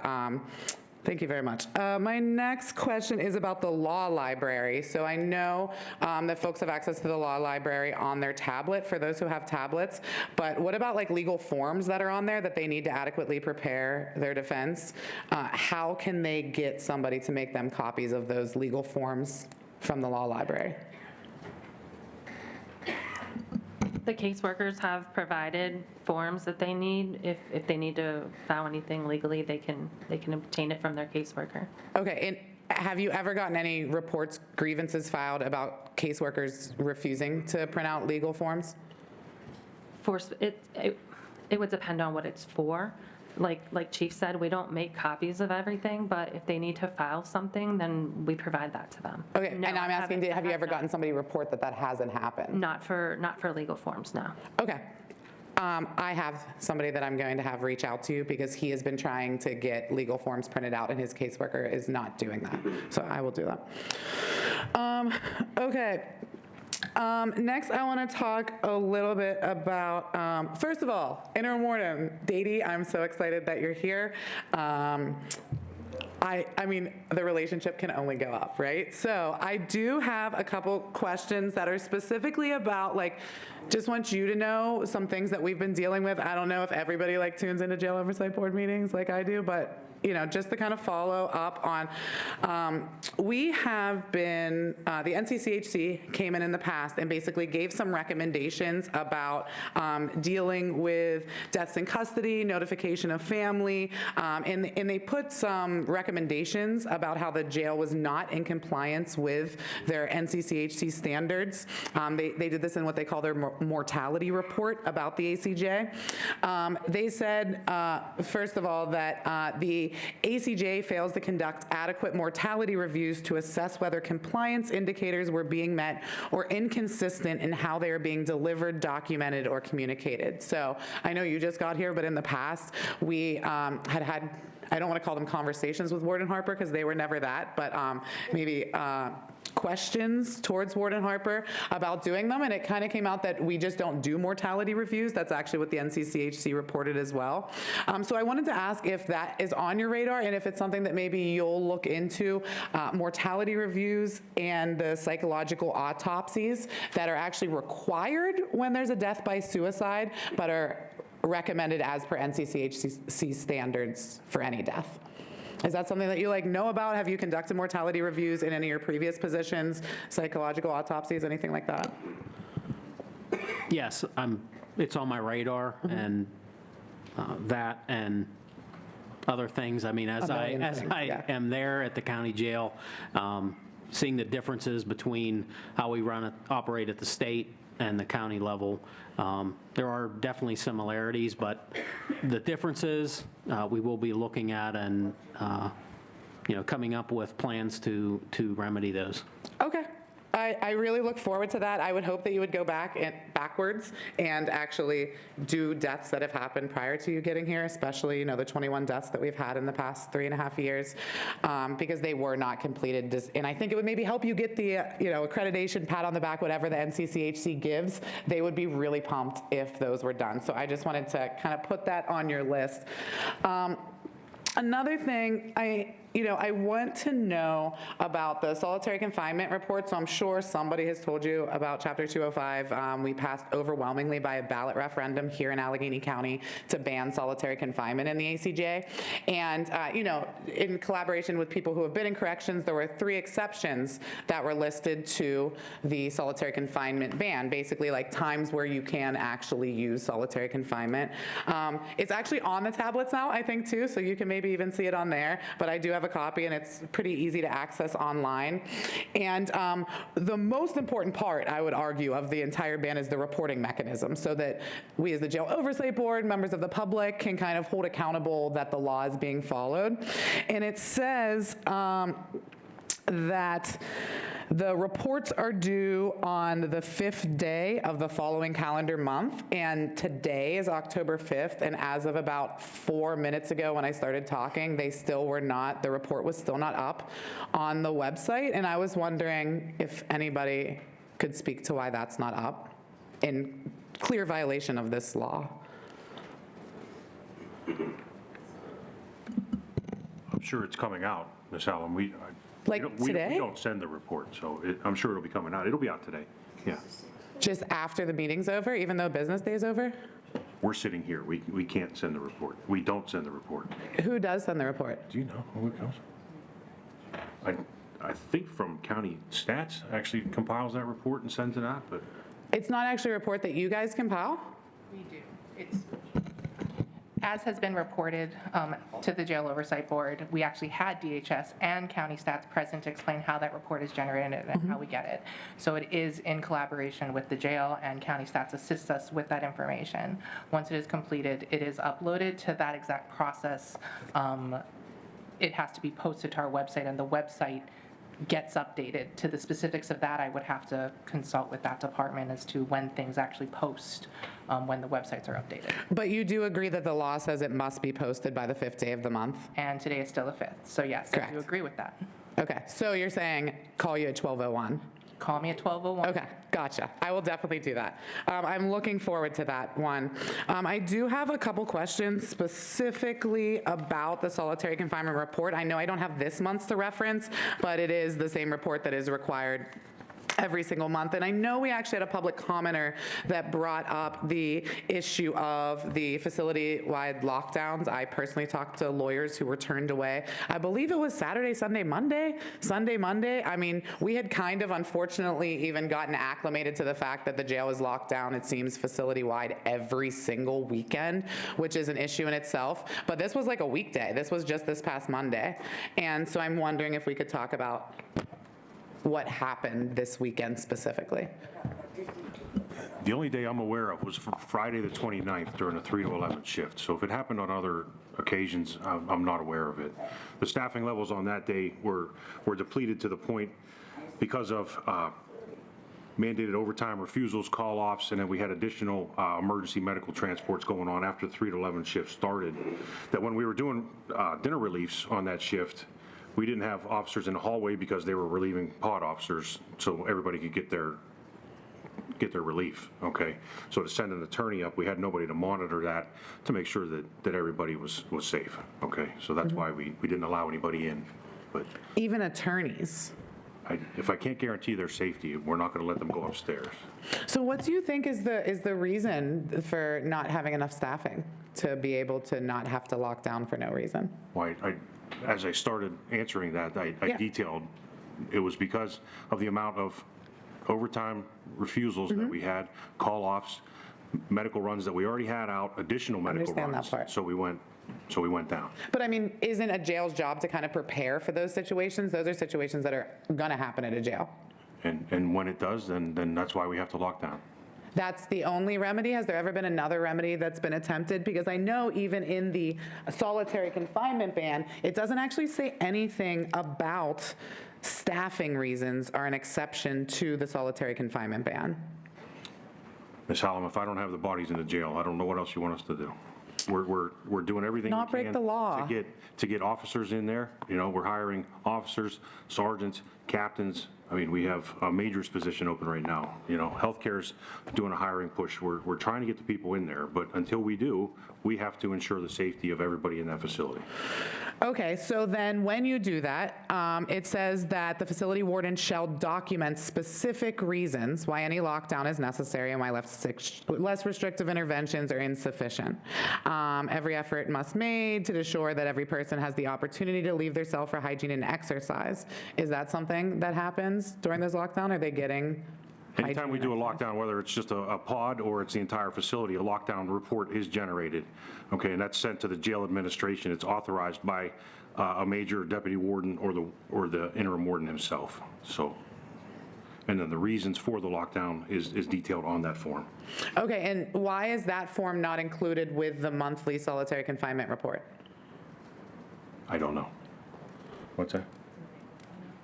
It's in table format? Is what? It is a table format as to the days it indicates safety. Not specific reasons, though. There's no report. It literally just says this day, safety. And that's how we're reporting it. But you can't, because the law actually says, it says the only reason you can ever do it is for safety. And then you have to document specific reasons. So safety is the category. What are the specific reasons? And as Chief noted, it's in the lockdown report. It is not in the, where it is mandatory required by law in the solitary confinement report ever. I look at those every single month. Specific reasons are never listed there. Well, we'll review it. And you'll start putting specific reasons? I can say that we will review it, Ms. Hallam. Okay. All right. So whenever you keep this report, is it something that is like you put into a computer? Is it something that's like written in the log book on the pod? Like, where do you actually enter the information that a facility-wide lockdown took place? How do you document it, physically document it? That's the report I just described to you. Right, I understand, but I'm asking how it is physically created. Is it typed into a computer? Is it written in a log book? Is it handwritten on a piece of paper? It's a form that's fillable. So it's got, you know, date, time, areas of the jail that are affected, reason, whether the administration was notified, and then who's completing the report. And what is the actual name of that report? It's a lockdown report. Okay. Okay, what about the other folks that are in segregated housing, the information that's generated for the compliance report for the Chapter 205? Is it the same thing? Is there a form that you fill out for each individual person that is in segregated housing, or some form of like individual lockdown? Are you speaking about the recreation logs that we complete? Well, I'm just kind of wondering, right, all of the things that you have to report on the solitary confinement report, right? So you said that there was a fillable form for the facility-wide lockdowns, and they call it a lockdown report. What about for individuals? Is there also the same fillable form called a lockdown report? No. Or how do you document that? If you're talking about people in restricted housing, there's a recreation log that's generated by shift, which details the person's name, DOC number, cell number, what time they came out for a shower, recreation, any other out-of-cell activities, time they came out, time they came in, and that's an Excel spreadsheet that automatically totals up the out-of-cell time, okay? Okay. The following day, those forms are then uploaded into our document retention system on base that we spoke about before. Okay, and that's where county stats personnel, they take that information, and that's how the overall report is generated. Okay, so people at the jail are entering it into Excel, and then that goes over to county stats, and then they compile the report, Right. and then they also upload the report? No, the staff at the jail upload the report to OnBase. Right. And then the county stats folks have access to OnBase. Right, but from county stats, how does it get onto the website for all of us to see? I'd have to ask them. Do you know? You know that it gets posted by the webmaster, so beyond that, The webmaster, who is that? it's a generic term referencing personnel of our Department of Technology. can't speak specifically to it. I know that we submit things and it is then posted to the county website. Okay, thank you. And when there's a facility-wide lockdown, who is authorized to like call for that, to implement that? Just gotta keep this over here. It's authorized by any one of the administration members. So what's that, major, deputy warden, warden? Yes, Okay. And what about when there's a pod lockdown? the same. Same. I mean, how does the admin become aware that there's a need for a lockdown? Through the form, the lockdown form. So we have an on-call duty officer rotation where members of the administration are on call a week at a time. So if we have something happen where we have to lock down, that usually prompts a phone call to that individual. They authorize the lockdown, the form is completed and sent out. Who makes that phone call to that individual? Is that the CO on the pod? No, usually the shift commander. Shift commander, okay. Okay. All right, next I have a couple questions about specifically how folks with substance use disorder are handled, are treated when they come in through the jail.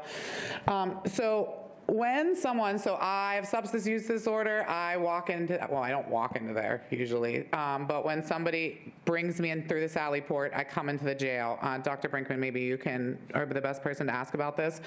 What happens? Like, what is the initial, as soon as they come in through the Sally Port, what is the initial like screening to determine if someone has substance use disorder? Some of the questions that we ask are about their current substance use. We'll take a urinalysis, drug test, and then we'll ask them if, based on their use, they feel that they might go through any kind of withdrawal process while they're with us. That's the initial portion. We also ask if they have any history of or currently being treated with medication-assisted treatment. Okay. And then does the way that you respond to the answers to the question, like the process for how we treat someone who's actively using drugs, is it determined by like what kind of drug they're using? Like if they're using stimulants or opioids, or is there a different process for each different category of drugs that people are using? If it is one that would have a risk for withdrawal, then our nursing staff are able to consult with the provider for withdrawal management. If it's something that they have historically had treatment of MAT, which could be alcohol or opiates, then they would start the process for review to go through MAT services with us. Okay, and there are, I assume, different drugs that are given to treat withdrawal symptoms from different drugs, right? Yes. And so what are kind of the categories that it's in? Is it opioids and stimulants? Is there another alcohol, barbiturates? The main medically monitored withdrawal categories would be alcohol, benzodiazepines, and opiates. Okay. What about stimulants? No. Why is that? It's not clinically indicated to go through medically monitored withdrawal. I have seen people go through withdrawal from stimulants. I think you would want to make sure that they're not on something else that they didn't know that they had taken also. Sure, as with any drugs that are used before we have a safe supply. Very much don't dispute that. But what I'm asking is, do you give anything to them to help ease the transition from actively using stimulants to now not? The 3 protocols we use are benzodiazepines, alcohol, and opiates. Okay, so if I come in and I say, because you said you have your questions in your drug test, I come in and I say I'm using all these stimulants. Mm-hmm. I test positive in my urine for all these stimulants. Mm-hmm. Nothing will happen for me. I won't get any sort of comfort meds or anything to kind of monitor me from coming down from those? If there's no positive result from one of the 3 that I mentioned, then no. Oh, okay. My next question is about the MOUD. I love those methadone numbers. You know, I'm like really excited about that, so I will say thank you for that. What about induction? Where are we in that? Suboxone, Sublocade, methadone? We've been trying to get through the final stages of preparing for induction, so that includes final staffing recruitment, as well as working with the community agencies so that they would be prepared to receive those patients when they are released, because we would anticipate those numbers would dramatically increase. Yeah. And that the community providers would need to be prepared to receive that many patients. Sure, but when you say final stages, how close do you think we are? Like end of the year? That would be my hope. Okay, cool. All right, awesome. Also, when someone, let's say they don't get MOUD, they come in and they're not on that. They go through intake, you do your screening, you give them whatever their comfort med's on, and then they go upstairs to a specific pod. Is that everyone who screens positive for using drugs? Is that only people who exhibit withdrawal symptoms or that you predict will exhibit withdrawal symptoms, or is it everyone who tests positive for a substance? No, it's not everybody who tests positive. Once they test positive, we are looking at monitoring them to see if they're going to go through withdrawal, and a part of that monitoring is clinical withdrawal scales. So it would be based on their assessments during that process. Okay. So it's only those who end up clinically going through clinical withdrawal that move into the area for detox housing. And I know the INs score withdrawal, right? And is that based off self-reporting? Is it based off of what the medical professionals see as their level of withdrawal symptoms? It's both. It's a clinically validated tool that we use for each of those three. Are there ever people going through withdrawal in general population? There should never be. Not that I know of. So they will stay in the detox pod until all of their withdrawal symptoms are gone? Yeah, they wouldn't be cleared until their detoxification process has been cleared from the provider or the nurse who consulted with the provider. And is that cleared to 0, or are we saying we get it down to 5 and we clear them to go? I couldn't speak to that detail. Okay, and then when they go up to that detox pod, is there anybody else that's housed on that pod beside people who are going through detox? There could be other people on the pod, yes. Okay, and what would be reasons that they were there? Medical reasons, or? They start on the intake pod, which is pre-classification, so that the rest of the people on that pod are likely haven't been classified, and they're still going through that process. Okay. And then are there specific or specialized medical staff on that floor, on that pod, that aren't on other pods because it's the detox pod? Not 24/7, but there are specialized people who round there.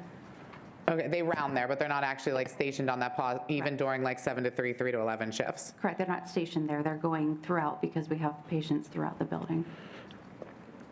Okay, and then what about when somebody does overdose? What is the specific procedure for dealing with that? Well, there would be a code called for the emergency team to respond to them to, if there's anything close to a suspicion that this could be drug related, then all staff have been trained on the utilization and administration of Narcan. And then they continue the medical assessment, and from there, they would still be sent out to the hospital. And so I'm sure that you know that, again, because we do not have a safe supply in this country, there's a lot of xylazine and other drugs that are not opioids and therefore do not respond to Narcan. With the fact that I saw some stat about an astronomical percentage of the heroin that is here right now is actually not even heroin or even fentanyl anymore, but has xylazine in it. And so you might be reversing the opioid aspect, but the xylazine. So is there anything that's being implemented to treat that with the overdose protocol? A lot of the addiction specialists from AHN have provided a lot of education to our medical team to support that. There's not as much science as we would like behind how to respond to xylazine. So more than likely, they're going to go to the hospital anyhow to continue that monitoring. Okay, and that's decided how? How is that decided if this person, Narcan is what we're gonna do, or we're gonna send them to the hospital? Oh, they're gonna still attempt Narcan. They're still going to see, and a part of whether or not it's a potential for something with xylazine is that they don't respond. That's one of the few things that we do know. The scariest part about it, yeah. Exactly. Okay, I appreciate that very much. Next, I just have a couple questions about specialty meals. I also got, and I don't know who to ask about that, but I've gotten some complaints about specialty meals, whether for religious reasons, medical reasons. Do you have a record of every single person who gets a specialty meal and what kind it is? So there's different types of specialty meals, like you mentioned. We have religious meals, and that is governed by chaplaincy. They're the ones who engage and enter that into the OMSE system, so that that can be generated and provided to our food provider. And then the other specialty meals would be those that were based on the medical needs, and those would be registered in the tech care, the electronic health record, and all that information for that is provided to the food vendor, who then prepares those specialty meals and ensures that they're transported to those housing locations. Okay, and how specific is it? Like, does it literally have a list of like foods they can eat, foods they cannot eat? As far as the electronic health record, they have allergies and items like that, so it would be specific to that nature. Some of them are low sodium. Dr. Brinkman can speak more to those. In regards to the religious meals, we are contracted, I believe, for 3 specific religious meals. So they fall into one of those 3 categories for the preparation or for what is designated to them. So they would be provided based on that. Okay, and then is there a special person in the kitchen that specifically prepares specialty meals? A lot of our specialty, I can't speak for the medical ones, but like our kosher meals are actually pre-prepared. So they come in that manner. They're properly labeled to identify them as kosher meals, and then those are prepared by the food services program. Okay, and then if someone is to not get a specialty meal, is there a way, like how is that rectified? Do you just say, sorry, my bad, and bring out the right meal, or they file a grievance? Is there a specific category for that? We attempt to resolve those matters as they occur, so that individual would have to notify the pot officer. The pot officer would notify the kitchen, and then that would be resolved in that moment if we are made aware of that situation. And then always they can file a complaint on the tablets like any other matter, and then it is looked into to see if they were actually due to receive a specialty meal, and then we work with the food vendor to resolve that. Okay. Thank you. I only have a couple more, I promise. Okay. My next question is about the tablets. I know that in the tablet contract, it says that there have to be 1,100 tablets operational or there is a daily fine. And is that an actual number? Like, do you have a count every day of how many are operational? How many times have we, if you have the number, that would be really awesome, but how many times have we not had 1,100 tablets operational at once? I don't have that information in front of me, Ms. Hallam, so I can't speak to it at this moment. Okay, but is it something that you keep track of? How many total tablets do we have in operation? We can look into it. We can look into it with the vendor. Okay, I was just wondering how you keep track of that reporting mechanism, since it is very explicitly in the contract that there is to be a daily fine against the vendor. I mean, we could be saving taxpayers tons of money because I know they're not in compliance. Okay. And as I stated, Ms. Allen, we will look into the records. Okay, yeah, I would really like that, and if we could maybe make that a thing going forward, how many tablets are operational, as in maybe the warden's report or something like that, just so we can keep them accountable. I know Controller O'Connor gets really excited about that stuff, so he would probably love that number as well. Yeah. I love getting money back. Yeah, I know you do. That's why I thought you'd like that. Okay, and then my next question is about the educational classes that you were talking about. Is there a limit to how many people can be in each class? Yes, and it depends on the class. So some classes are smaller at 10 or 15 people, and some classes can be larger, 20 to 25. Sure, do you think that maybe we could get a list, like it doesn't have to be in the next meeting, you can just email it, a list of the classes and what the limits are for each one? Okay. Yeah, that would be awesome. Thank you. And then I know that I have heard from some people who are really interested in bringing like organizations wanted to bring like educational classes and writing workshops into the jail. So who is the person to get in contact with? That would be me. That would be you. And then what is the process? Like if someone reaches out and is like, hey, I want to bring this class in. You can email me, call me. We would discuss what the class is, what their vision for it is, what the frequency is, if we have classroom space available for it. There's a variety of conversation that we have around those, but they can certainly reach out to me and we can make it happen. Awesome. Thank you. And then just one final question. I know a public commenter was talking about her son who was actually being denied visits right now because of something that happened in a previous period of incarceration. Can we talk about like what is a policy that would preclude from someone from every time they come to jail, they are not allowed to get visits? There's no policy or procedure that would preclude somebody from visits based on a prior incarceration. Okay, so you are never punished now for something that you did like last time you were in jail? Right. Okay, in any category of punishment? No. Okay, and some of the reasons why people would not be allowed to get visits? Typically, the biggest frustration we see are individuals housed on Pod 8E on a restricted housing unit. Okay, so there's only so much time, and there's only 2 visiting booths there, so they fill up quickly. So if you don't get your name in, then you obviously don't get a visit for that week. So that's the biggest hurdle that we see. That's really what it is. Okay, I think I'm good. Thank you. Thank you all. Any additional questions? All right, thank you very much. That being said, there will not be a subcommittee, IIWF subcommittee report. Judge Lazare is not here. I don't know if you are prepared to read her stats. I don't have them. No, okay, I got them. All right, so unfortunately, we won't have the ACJ and alternative housing population statistics as well because Judge Lazare is not here. Apologize for that inconvenience. She had a family event that she could not miss.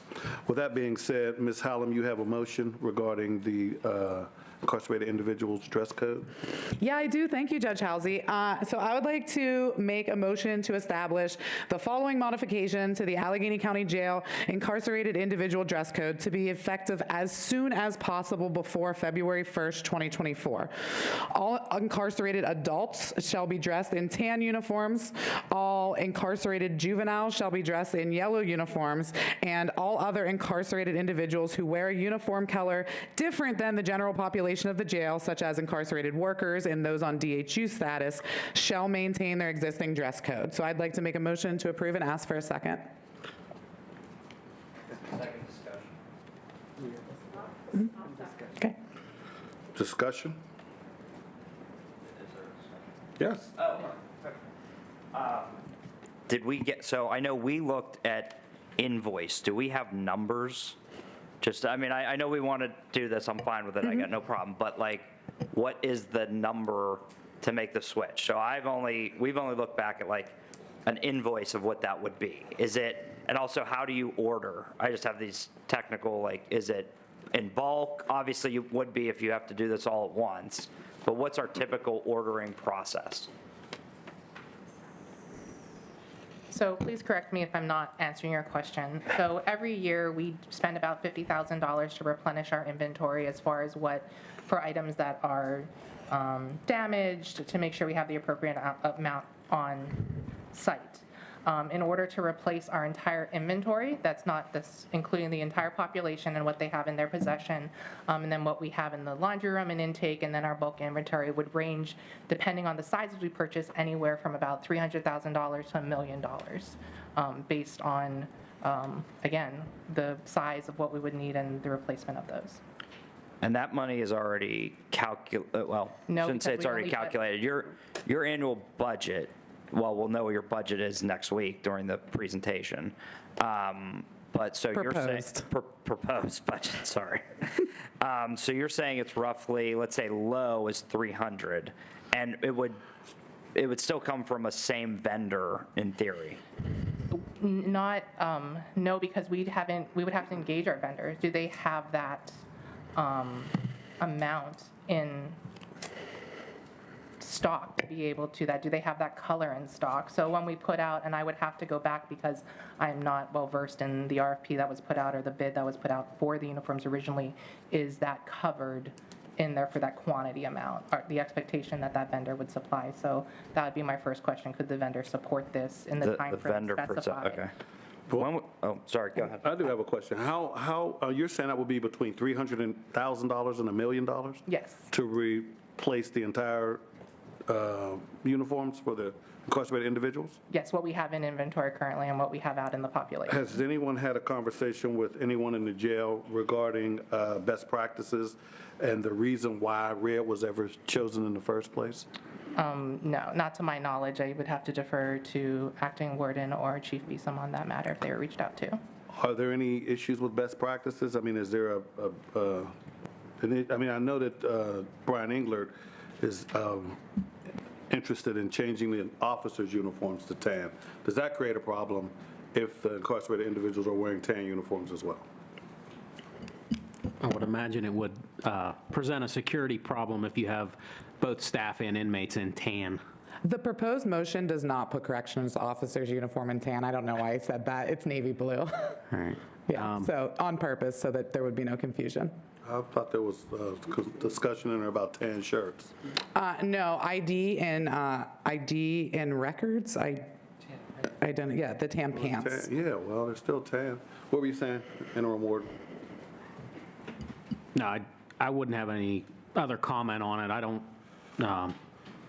know why you would want to spend $300,000 to $1 million to change the uniforms when there's probably other areas that you could spend that money. So, I'm glad, if I can say something about this, because I've been working on this for some time. I actually got a commitment from a majority of county council members who committed to making sure that this is in the 2024 budget and allocation. We reached out to the controller's office, and they are compiling the numbers to get an actual estimate, because that $300,000 to $1 million is a huge gap, so we're trying to get a more accurate look at the number. And as we go through the budget process over the next month or so, we actually have a commitment to fund it. That was the reason, as I was making calls around to some of the members of the board, that the implementation date is February 1st of 2024, so that one, we could either do a phased rollout, or also we could make sure that there was funding allocated in the budget that will take effect in January, and make sure it's done before then anyways. So then what you're saying is it would be part of the budget, so taxpayers will pay for the new, I just want to make sure I'm clear, taxpayers will pay for the new uniforms. Is that your position? Absolutely. And Controller O'Connor? Is there anything as the county's watchdog, financial watchdog? Yeah. Are there any issues associated with that? The county council, I think, reached out this afternoon for numbers. I mean, I don't have them on me right now. The only thing that I saw was an invoice from April. So, I mean, I'd have to pick that number. I don't know what the number is off the top of my head. That wasn't my question. So, I mean, if you want us to look at, well, I mean, the budget is ultimately county council's purview. Sure. So, but, I mean, if we're talking about doing this, if we have till February, if we want to get numbers and they're going to do it in the budget, maybe it's, can we hold and get actual numbers that I don't have those right now. Actually, excuse me, my question was, do you think $300,000, an expenditure of $300,000 in light of all the other issues in the jail would be a wise usage of the resources? Well, that's a different conversation. So for me, my job isn't to dictate where the money goes. I mean, can I have an opinion on it? Yes, obviously. But the council is going to present their budget. The executive does it on Tuesday. So it will be passed within the next month. So our purview from our office is to make sure that if that tax dollars, if council or the executive or whoever does it says that $300,000 is the right idea, my job is just to make sure that, one, that number's correct, but then also to make sure that they're spending it properly. So I don't technically have a say in the budget at all. You know, is there a lot of money? Is there a lot we can do with $1 million at the jail? Yeah, I'm sure we can have that conversation too. But the conversation that we're having right now would be to look at what that number is. They're telling us that number, and that could be absolutely right. I don't know what that number is.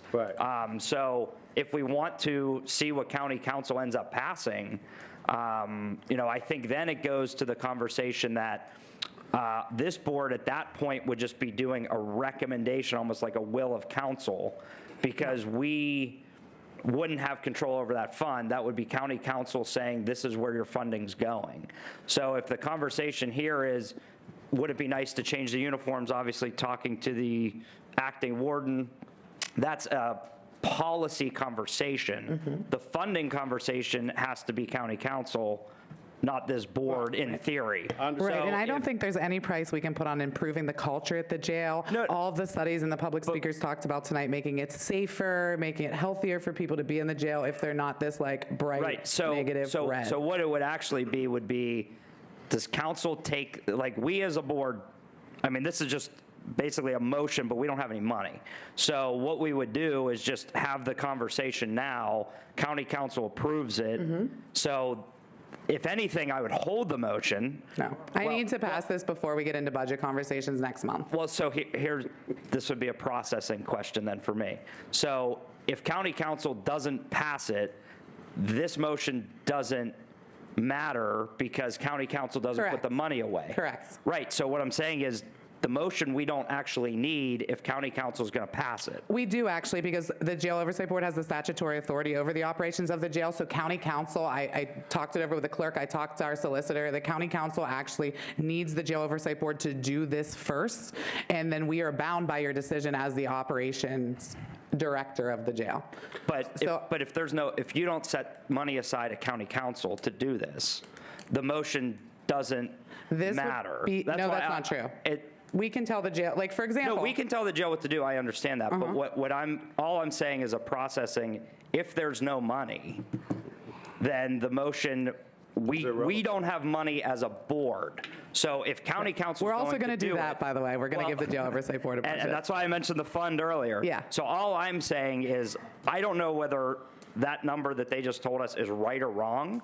I think if we're going to council next week anyways, it would be better to have a general ballpark number that's more correct for you to present it to council members. So I will, sorry, go ahead. Well, I'm just saying, I agree. I think board members, we've talked about colors. If it's going to make a difference, it's a good thing. I'm just saying a processing thing, this might be a better motion after the budget goes through, or if county council, we can provide them with direct number so you can make a line item motion. That's all I'm saying is, I don't know that this is more a glorified will of council at the moment until there's funding. I dispute that. I actually believe that our authority could bind even a non-allocation because of our statutory authority here on this board. So I would ask a professional courtesy. I know I've talked to numerous of you, a majority of you who expressed support for this.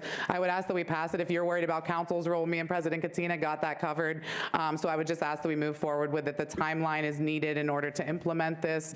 And again, we will have the exact numbers and talk to the contractor to make, the vendor who provides the uniforms, to make sure that we put it in. But Controller O'Connor, I'm sure you're aware too, the jail is over budgeted by $10 million every single year, especially with their rampant short staffing. So funding, please don't make that an issue here, I promise. No, I mean, I was asked the question. I'm just saying, I don't know whether that number is correct. I don't, I can go look at it. What I'm saying is it's kind of irrelevant for this thing. County council does the budgeting, the Jail Oversight Board does the operations of the administration in the jail. May I say something?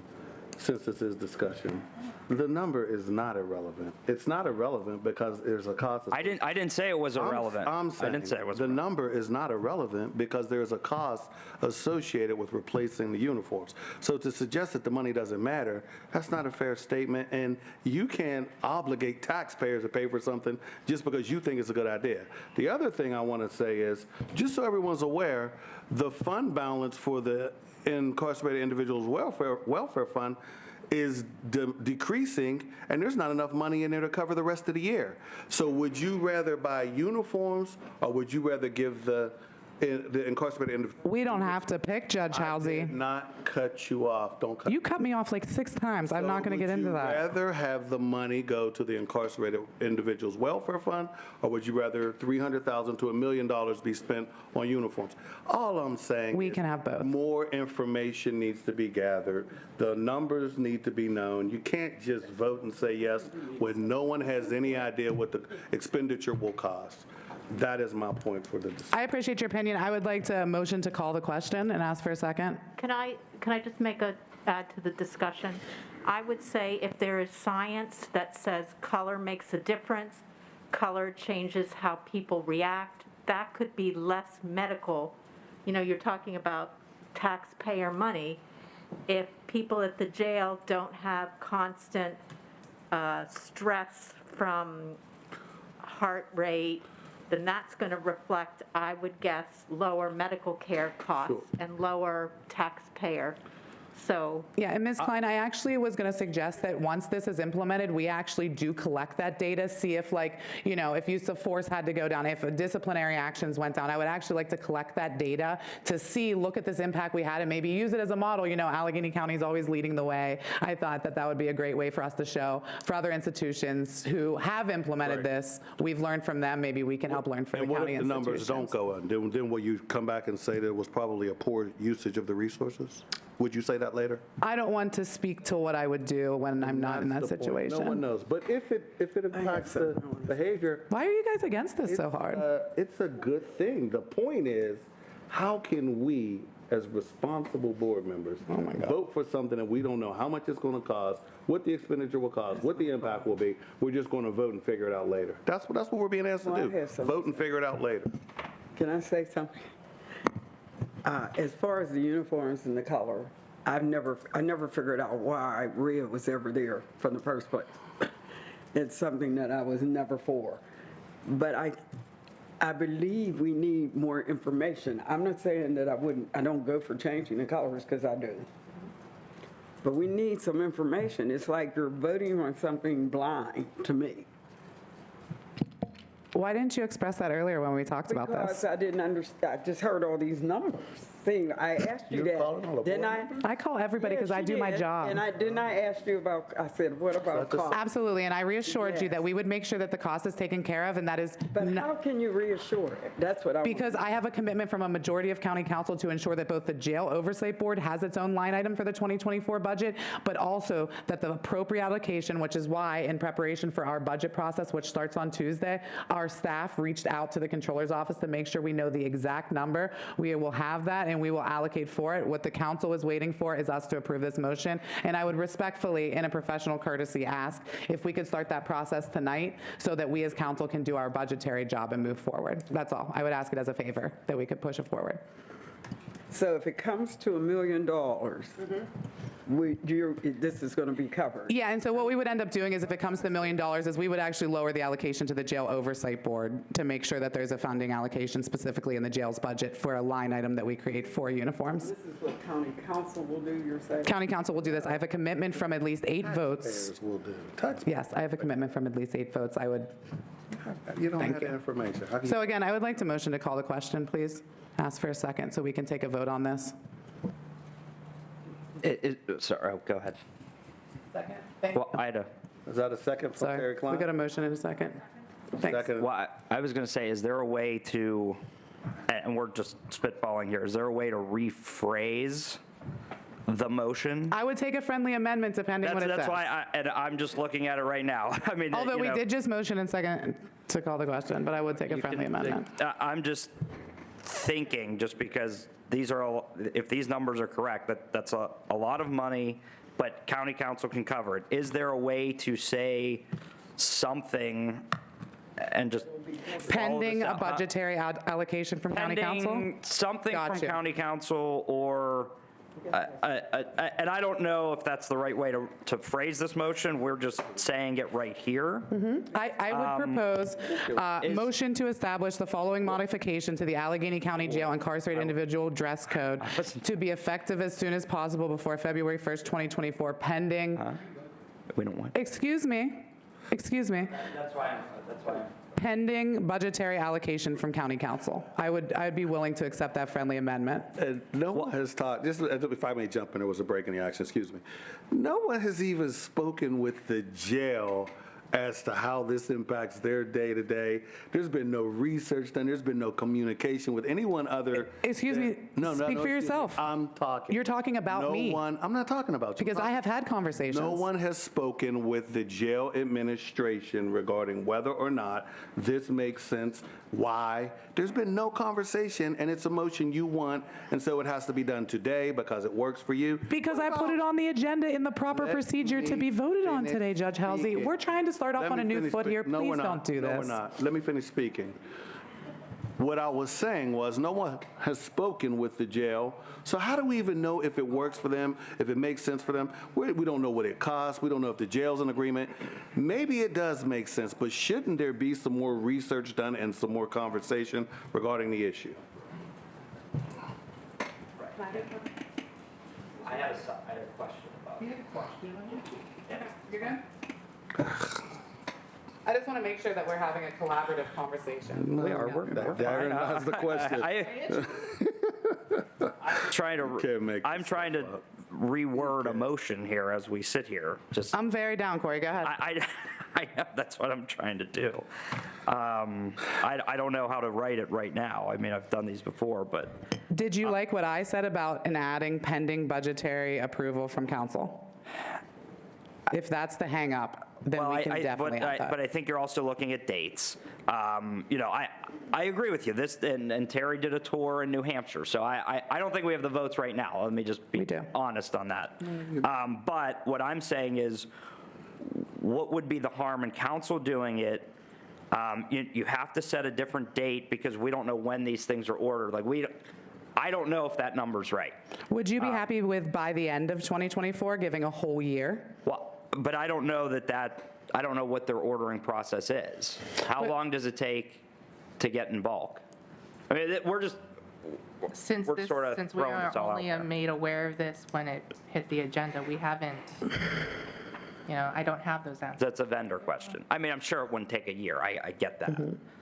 Well, that's why I also put to be effective as soon as possible, because if it took them a little while, then we would be able to do that. Or we can put as soon as the vendor is able to fulfill the request. I'd be open to that amendment as well. You don't even Judge know if Halsey, the vendor- please. You don't even know if the vendor can fulfill the. Well, if they can't, then we need a new vendor. This is ridiculous. The comprehensive fiscal plan has to be presented 75 days before the end of the year.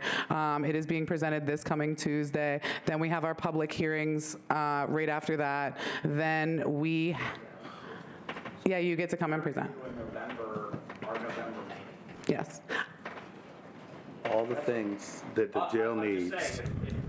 Corey, are you going to vote for this or are you going to vote against it? Because I would very much like to take your friendly amendment, but if you're not, please do not blow smoke up my behind. No, I would I'm like not. to move forward. Here I am, so I'm giving you the answer. Mm-hmm. So if you did it November, the budget would still be open because then you'd know if council actually is moving forward on this. Because from what I'm gathering, everybody else up here, I mean, we all have questions about if that number's right or wrong.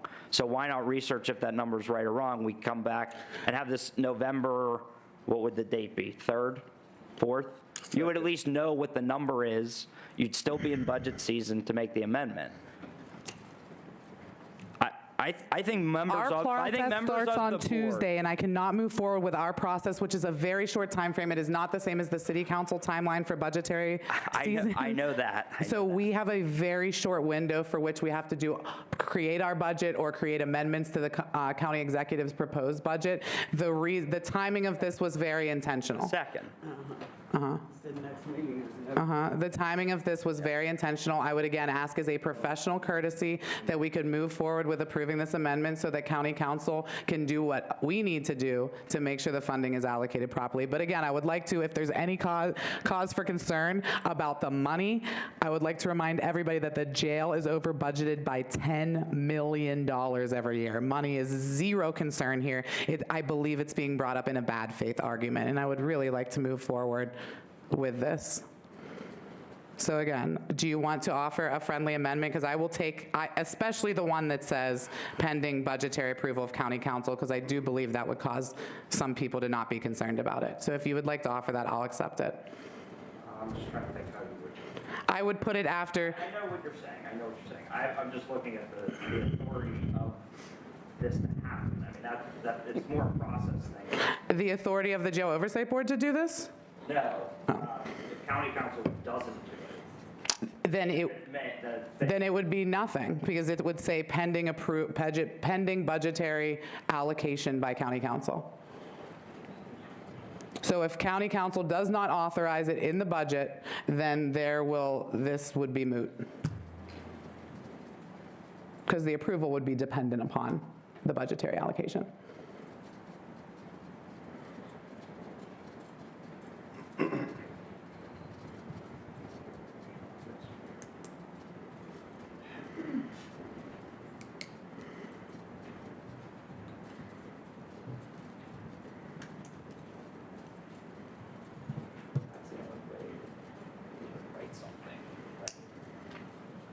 I'm sorry, I'm just up thanking the group. If anybody else has anything else they'd like to add, that's fine. So did you write it? So before I call the question, I'm just trying to think kind of how that would actually work. again, I would propose pending budgetary allocation by the county council after February 1st, 2024, before the outlined changes, is how I would propose the friendly amendment. The motion can't pass anyway. It has to be a majority of the board. We're going to vote on it now, so the council can start a budget process, which starts on Tuesday. So this is not going anywhere. Yes or no, Controller O'Connor, I'm waiting on you. And then I would like to move forward. The language is fine. I don't know if there's any other member, if you have enough votes. I do. I have talked to 5 people who are sitting up here right now. I've gotten confirmation that everybody but Judge Housey. Oh, did you call around and try to change minds? Is that what you're shaking your head at me? Because I have talked to Sheriff Kraus. For the record, I never said I'm in support of this. I had very strong concerns about cost and logistics, if you remember. I very much remember, and that's not what you said. But anyways, aside from that, Ms. Moss was in support of it. Ms. Klein was in support of it. Controller O'Connor was in support of it. Sure, of course. That's why we're going to do pending budgetary allocation. I agree with the change. If we don't get the money, then we will not do it. Is that cool? That's what the proposed amendment would say. So I do have 4 out of 6 members of the board. If you need a majority of the board, you need 5. I absolutely do not. You need to read the code. Yeah, actually, absolutely you do. You need 5 votes. It's the truth. I don't make the rules. Okay, so anyways, I would like to accept the friendly amendment so that we can make a vote, because I know that I need a majority of the members in attendance. That's not what the code says. Well, what is the code? The code says you need 5. You need a majority of the board, 5 of 9. Need a majority. If I just may, we sat here tonight and heard a lot of discussion about being more harmonious, getting off on the right foot. Exactly. So But let's do that. we have had no conversation with the jail administration. There's been no study. I'm sure many jails, prisons, all wear different colors for whatever reasons. I didn't understand what the rush was. I guess now I do, but I think we're being disingenuous. We asked the warden to, let's all get off on the right foot. Let's forget the past. Let's start new things. And here we are, without ever discussing anything with him. The man's been here a week, without discussing anything else with anybody else on the administration. We want to hurry up, and we have to do this. I just think that we definitely don't have enough information to vote on us. I don't believe it's what's in the purview of this board to authorize the spending of any dollars outside the incarcerated individual welfare fund, but. Okay, again, so I will Controller offer. O'Connor mentioned that. He even said it would be like a sense of counsel, and I do agree with him. We cannot bind anybody to do anything, spending money outside of the incarcerated individuals welfare fund. If the county council does whatever they're going to do with their budget, but again, that's outside of all this. We can't vote to bind county council to do anything. We as a board can only vote to spend dollars in the incarcerated individual welfare fund. Okay, so then I will don't offer the understand, amendment. Again, the hurry. Why can't we talk to the jail administration? That's what we said we wanted to do. Let's be more harmonious. Let's be more open. Let's all talk. Mr. Pilarski. You said you want to get off on a new foot. I did, which is why I reached out to all of my colleagues who are on this board and asked for their vote and explained to them, which is why I got a majority of county council to agree to the budgetary allocation, and why I am also accepting, I'm compromising all over the place, man. It is why I am also accepting a friendly amendment that this motion be passed pending budgetary allocation by county council. Maybe this will calm the board for now. Sure. So let's just, instead of, and I understand the reasoning for the colors themselves. So if there is a pending council approval, and again, I don't know why council would need it, but I don't know that. Can it be, instead of saying tan, yellow, the direct colors for right now, just because we don't have the numbers, let's just hear me out on this process. A motion to establish the following modification to the Allegheny County incarcerated individuals dress code, pending a vote from county council. So pending budgetary allocation. Pending budgetary. So we are not tied in because we don't know the numbers. So just everybody hear me out. This could be the best compromise for everybody. So if county council needs this because they are going to do this, we don't know, and I've heard the people's statements that red is bad, and I get on that conversation. But as the county manager's office said, now that the money is there, then that's the conversation for the board to have to talk with the acting warden and the future executive and everything like that. So what I'm saying is, at this point, I believe everybody would be okay with this, maybe I'm wrong, pending council's approval, that's one. Budgetary allocation. Okay. Well, those are two different things. No, but I'm saying in the rest of it, cut out the color scheme for right now. Just here's why. Because we don't know the cost. So to get the votes on the board, I'm looking to move this forward. So pending the council approval, because the council, at this point to me, just needs to say, you're going to change the colors. The council, that's what they want to hear from us to move this forward. Yes, the council wants to hear, and we should allocate the money, yes. Right, so what I'm saying is, the motion should just be, pending on county council's approval, there will be a dress code change at the jail. Something that simple. Can we put something specific about removing reds, and I will accept that? Well, what I'm saying is, that's probably right. But if we're saying there's a new warden, there's a new exec, there's everything, this motion then says to county council, when this happens, and it's now on them to get the change, they now have to go get the money. But I can't sell them on giving the money if they don't even know what they're paying for. Well, they're paying for a change. They're paying for a change in uniform. Please don't interrupt, Controller O'Connor. That's very disrespectful that you keep doing that. All right, Please, Judge Halsey. I'm okay.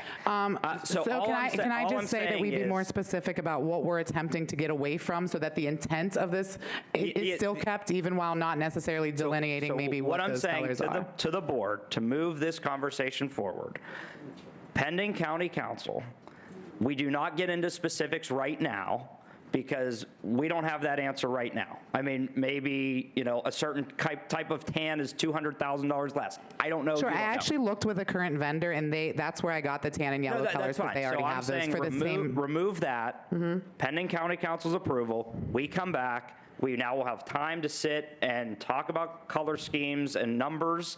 Then everything will move forward. There will be new uniforms, just not tonight or not February 1st. Maybe it will be. I don't know. But put it on council to know that the jail oversight board is having the conversation. We agreed to a change, but let's move forward. So nobody's voting on numbers right now. So tell me what your friendly amendment says. Motion to... Can we read that back to me, what I just said? No. Motion to change the Allegheny County Jail incarcerated individual dress code. Motion would be pending county council's budgetary approval. There will be how did I just say it? Motion to change the dress code pending county council's budgetary allocation. I will accept that friendly amendment. Is that? I'm looking for discussion here. That doesn't mean the money. I'll accept They have to get the money.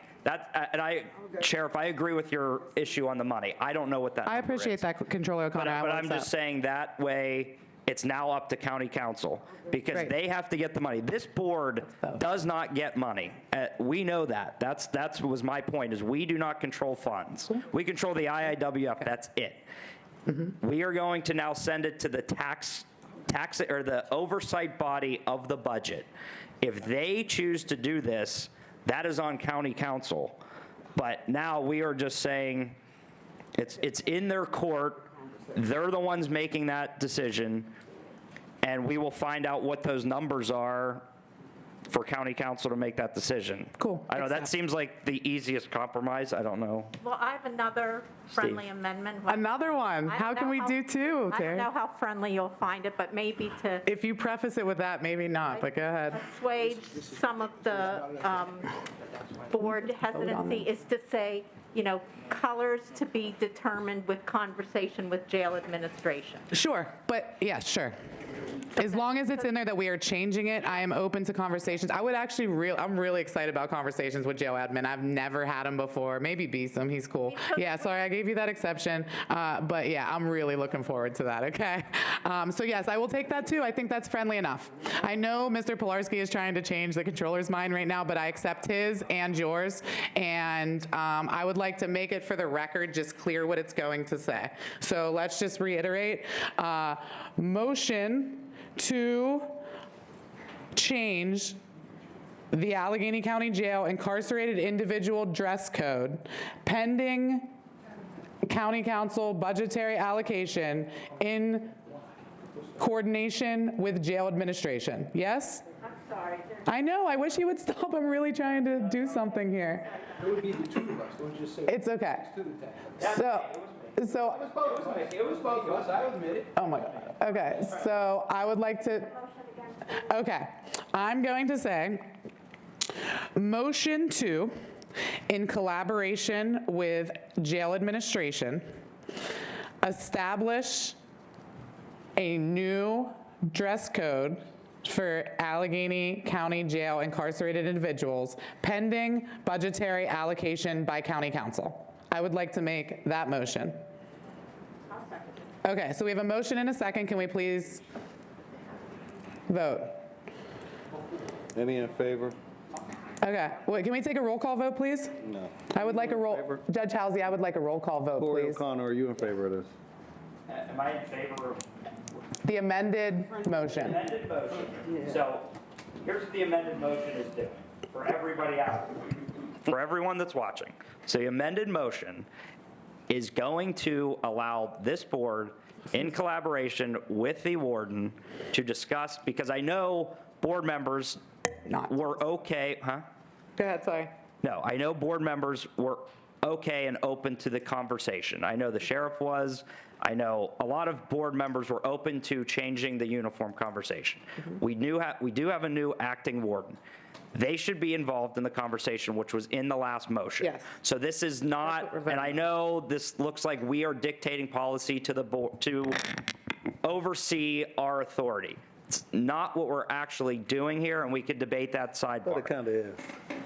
Oh my gosh. It is, but it's a conversation that now they are involved with. Okay, so let me ask you this. Based What on happens if the jail administration comes back? You started roll call, Judge Halsey. What happens if the jail administration comes back and says this doesn't work for them, it's not consistent with their best practices? And that's why they are now in the motion for the And conversation. what happens now? Again, my process would have been different. But what we're saying now that we have discussed this, if they have an issue with this, because we are not locking them into it. Right. All we're doing, this is not a lock-in. Well, they're here. Why don't we ask them if they have an issue with it? Because we just proposed to discuss with them at a later date, as well as get the allocation from county council. I would like to motion to please call the question. So what's the It's hurry? so Why wild not that have a I'm call? not the one dragging out the meeting tonight. Why not have the conversation before, so you have all the information, so you could appropriately vote? What's the rush? I'm not going to respond to that. I explained the timing. So, acting warden, the conversation, and you could be here 5 years, you could be here 2 years. We never know with this, okay? You can be here till 8 o'clock. So what is going on, and I understand the county manager, and I understand process, and we should have more detail before we do this. And in the future, all members, we should have this detail before it comes out here, because one, we're all arguing with each other when this could be a very simple thing. So in the future, we all need to do a better job of getting this information to everybody. So I apologize for that. This does not look like an organized board at all right now. So if you're watching us, we look like we are fighting, but we all agree that a change of color could be a momentum change down there. That's general. Okay, okay, so more than most of us who I've spoken to agree with that conversation. So if a motion would be to pass, that, again, the money would have to come from county council. This board has nothing to do with money. So the motion now is to bring you and your team involved with a conversation with our board to discuss future colors at the jail. Because there would be, if we get to this point, and this is a big if, there has to be an allocation of funds by the governing body of the county to do this. This board, nobody on this board is putting up $300,000 to $1 million. That's not our job. Our job at this point is to have this conversation about a long-term change, and I'm just saying, if the conversation happens, if they come back in 3 months and say we're not going to do it, that's a different conversation to have. Right now, we're just trying to start a conversation about what color schemes could be used at the jail. Is there an issue with us having that discussion about a color scheme at the jail when the next time we have this discussion, there will be hopefully a sufficient number of funds, as well as there would be an actual number of what it would cost us, but that is now on county council. That doesn't fall on this board, that doesn't fall on our opinions about whether we should do this or not. We are just saying, pending that happening, you having a conversation with us about a color scheme, and these colors now are all deleted. So you can come back and say a different color could work. So is there an issue by doing that? I know that was a lot. It's disingenuous. Well, no, it is disingenuous. And Judge, I agree with you on the money, and that's not our role. I think this is at this point, this is a glorified conversation that we want to put on record that things need to change down there. That's all I'm going with. I agree with the money. I'm not trying to make a big fight about this. This is a very low impact motion at this point. Right. That's all I was trying to get to, is that's what I'm doing. Please, if I may. Yeah. The reason why it's disingenuous is because you're saying, we want you to be involved with the process. We want to hear what you think about this, but we're going to make a motion that you have to do this, and then the details will be worked out later. That's what you're saying. That's exactly what you're saying. But the motion, what we're saying is, they can come back and say, we aren't doing this. We're just having the conversation about it because there has to be a change. Consistent with general practice, you could speak with them, we could do our research, and we could have a vote after everyone has an informed vote. That's what typically happens. I mean, you could do it multiple You yourself ways. said that's the way it should happen. I would like to motion to call the question, please, and ask for a second. Call this way. Can I please have a second to call the question and take a vote? It's obvious there's certain people who are going to not agree. That's how this works. That's why we vote. Well, that was a question. I know I'm putting you on spot. But are you open to are you open to a conversation about I'm open to a conversation on that's anything. all this motion does at this point. It is. That's absolutely. It is, because they're involved. That's what the motion just said. Then have the conversation and then do the motion. If that's what your motion does, then have the conversation and then do the motion. What would be the difference? There is a motion and a second on the table for a vote. We took friendly amendments. I would please like to call the question and move forward with the friendly amendment, which I will reiterate for the record again, that the amended version of the motion, thanks to Ms. Klein and Controller O'Connor, says, motion to, in collaboration with jail administration and pending budgetary allocation from county council, modify the Allegheny County Jail incarcerated individual dress code. I have a motion and I have a second, and I would please like to vote on this.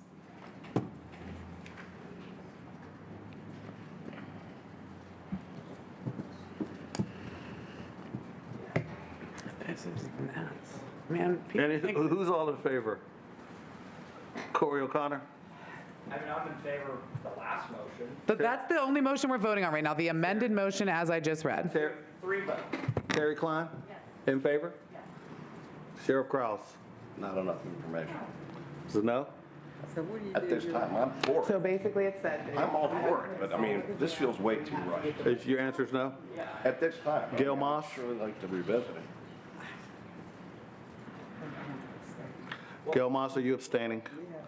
Beth Hallam? Oh, that's all right, I pass anyways, yes. What's your vote? My vote is yes. Okay, so just so So we we're win. clear, when we talk about board. Yeah, we got 3, and they only have 2 no's. 1732 requires all actions She of the board abstained. shall be by the approval of a majority of all the doesn't members vote. of the board. Pilarski Aren't didn't enough vote. people here to vote anyway. I would vote no. There's not You enough don't get a information. vote, bro. I would disagree. There's not enough information. Doesn't pass I'm literally regardless. suing Yins over this right now, and you're still going to vote in clear violation of the law. It doesn't count. The motion carries. No, it actually doesn't. I just read the statute to you.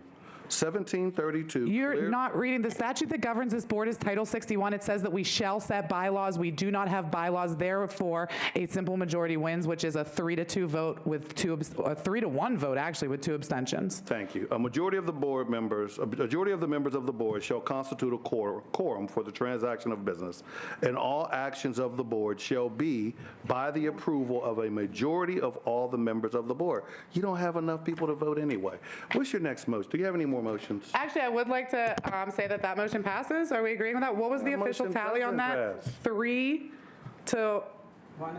Yeah, can we take a roll call real quick before we move on? I would like a roll call vote for the record because it seems that there's some confusion about voting members, non-voting members, and what constitute a simple majority. So I would like to request a roll call vote, please. I just read the statute to you. Did you not hear me? I very much heard you, but I'm not talking about the statute. I'm asking for a roll call vote, as is my right on this board. The majority of the members of the board have to vote. Pardon me? I'm sorry, Judge Housey. Shut up, I'm sorry. Nobody said shut up, I heard. They said do your job. So what I would like to be clear about I'm just trying to make sure no one told me to shut up. No, I didn't say a word. No, I'm not talking. I wasn't looking at you. Oh my gosh, guys, this is why people think this is a joke. Can we please move forward with doing some work? Can we please have a roll call vote on the motion? The motion doesn't pass. There's not enough votes. May we have a roll call vote to determine that, please? No, because the motion doesn't pass. I You just read the literally, statute I'm to sorry, point of order, Judge Housey, you are... Would you like to read it? Point of order, Judge Would you like to Housey. read it? I am requesting a roll call vote, as is my right as a member of this board. I am an equal member as you, and I would like to request a roll call vote on something that should not at all be controversial, but for some reason, it is getting very out of hand here, and I am trying to turn over a new leaf with a new administration. It just seems that there's some very deep-rooted disrespect here, and I would please like a roll call vote so I can move forward with the business of this board. So can we please have a roll call vote without the personal attacks, sir? You said this Without the personal attacks, sir. Please. I am trying, guys. Can Corey we O'Connor, you voted in favor. Terry Klein voted in favor. Steve Pilarski? No vote. Voted no. Sheriff Krause voted no. Please let them speak. Gail, you heard him say, this is the second time we're going through it. Gail Moss abstained. You voted yes. I vote no. So it's 3-2 with 1 abstention. Gotcha. That is what I wanted for the record. Thank you very much. And I would like to move forward because I do have a couple questions. You know, there was an email exchange that all of these board members were on here. I am very, very concerned about the future of this board and the effectiveness of this board when one member of this board is seemingly gatekeeping things from being added onto the agenda. If I wanted to add something to agenda as any other member of the board, you are to follow the proper protocol and it will be added to the agenda. I introduced a motion in coordination with the Corrections Officers Union, who you heard from their president earlier, to add a motion to the agenda to change their dress code as well. The union voted overwhelmingly in favor of it, and yet I received an email from Judge Housey saying that he disagreed that we could do this, therefore it wouldn't even been put on the agenda for discussion. Right. And I want to just be very clear that I don't think any of us want to go down this path of one person being able to dictate what goes onto the agenda. As long as the proper procedure is followed, which I did, I submitted it well in advance of the meeting, long before the agenda was published. I called around to my colleagues to explain to them what it was and get support. I tried to do it exactly the right way so that there would be no argument against it. And yet I received an email, which I believe I forwarded to the other members of the board, of what the response was saying, I, Judge Housey, don't think you can do this, so therefore it won't go on the agenda. Right. And so I just want this board to be made aware that that interaction happened and that that should be on the agenda. And I would actually like to make a motion to amend the agenda to add that motion, which you were all received, about changing the uniforms for the staff as well. The contract, the RFP, is going out at the end of this month to purchase new county uniforms, so they're happening anyways. A new vendor will be chosen, or maybe the current one will be kept, but this is also a time-sensitive issue. I do not want us to enter into a new contract and incur that additional taxpayer expense that you were just 5 minutes ago so worried about by changing it after new uniforms are bought. So, yeah, go ahead. Do we have what do we have to do with the uniforms of the employees? Yeah, so that's actually a really great question. So the statute that governs this jail oversight board actually says that the board's powers and duties shall include the operation and maintenance of the prison and all alternative housing facilities, the oversight of the health and safekeeping of inmates, and the confirmation of the chief executive's selection of the warden. So the operation and maintenance of the jail is very much, you know, how it's run, who's staffing it, all of that. I know what that means, but I didn't know we did anything for all the time I've been around. I know this board has not done a whole lot for, you know, but we've really been trying to change that over the past few years. And but so it did a whole lot before, because I was on there. Then there was a whole lot of I believe you. I wasn't around then, so maybe that is true. But I never remember, I don't remember anything being. If I may. About. No, you may not. We are discussing. But the employees, that we have something to do with the. Correct. They are governed by a collective bargaining agreement that dictates that specifically. Judge Housey's argument was that because there is a collective bargaining agreement that we cannot change their uniforms, and that's actually not true. The only provision, as the president of the union spoke about today, that is in there is about the staff receiving stipends for purchase of the uniforms. There is nothing about what those uniforms are. Basically, this came out of when Ms. Klein went up to Maine and was seeing how the culture is changing, where they're getting out of the officer uniforms and getting into what the guards want is the polos with the tactical pants. The Pennsylvania Department of Corrections is actually in the process of doing this right now also, so in coordination with the State Department of Corrections. This was a motion, again, that I worked really hard on, that I went through a vote with the union, that I made sure everybody was in support of, that I did in timing and coordination with when the contract was going out for bid, and Judge Housey refused to put it on the agenda. And so I'm just worried about the precedent that is set, because you might like Judge Housey now, but what if the person running the meetings is me and you don't like me and I could just not put any of your motions on the agenda ever? That is dangerous, and that is not how it works on county council, which is the legislative body of this county. If you put a motion on the agenda, even if your solicitor, your clerk, everybody tells you it's wildly illegal, it still goes on the agenda for discussion, consideration, and a vote. And I am very scared about the precedent that Judge Housey is setting right now by saying that he and he only has a say on what we vote on this board. And so I would like to motion to amend the agenda. Before you interrupt me, sir, I would like to motion to amend the agenda to add in the motion that I originally presented for consideration for this meeting. I would like to respond. So first and foremost, I'm sorry. I sent the email that I We're sent not to in you. discussion yet, Judge We're in Housey, discussion. please. I sent the email to everyone on this board. However, because you've never worked with the union, you don't know anything about unions. Do you not don't know speak for anything me. About you couldn't possibly, because if you did, if there, do you need to be removed? Do you need to be removed? Judge Housey, I have Okay. worked with So many with unions. that being I have worked said- with the Corrections Officers Union regularly. Could you have her removed, please? Could you please have her removed? I am responding to an allegation she made. You need to move. Have a good evening. Right, I agree.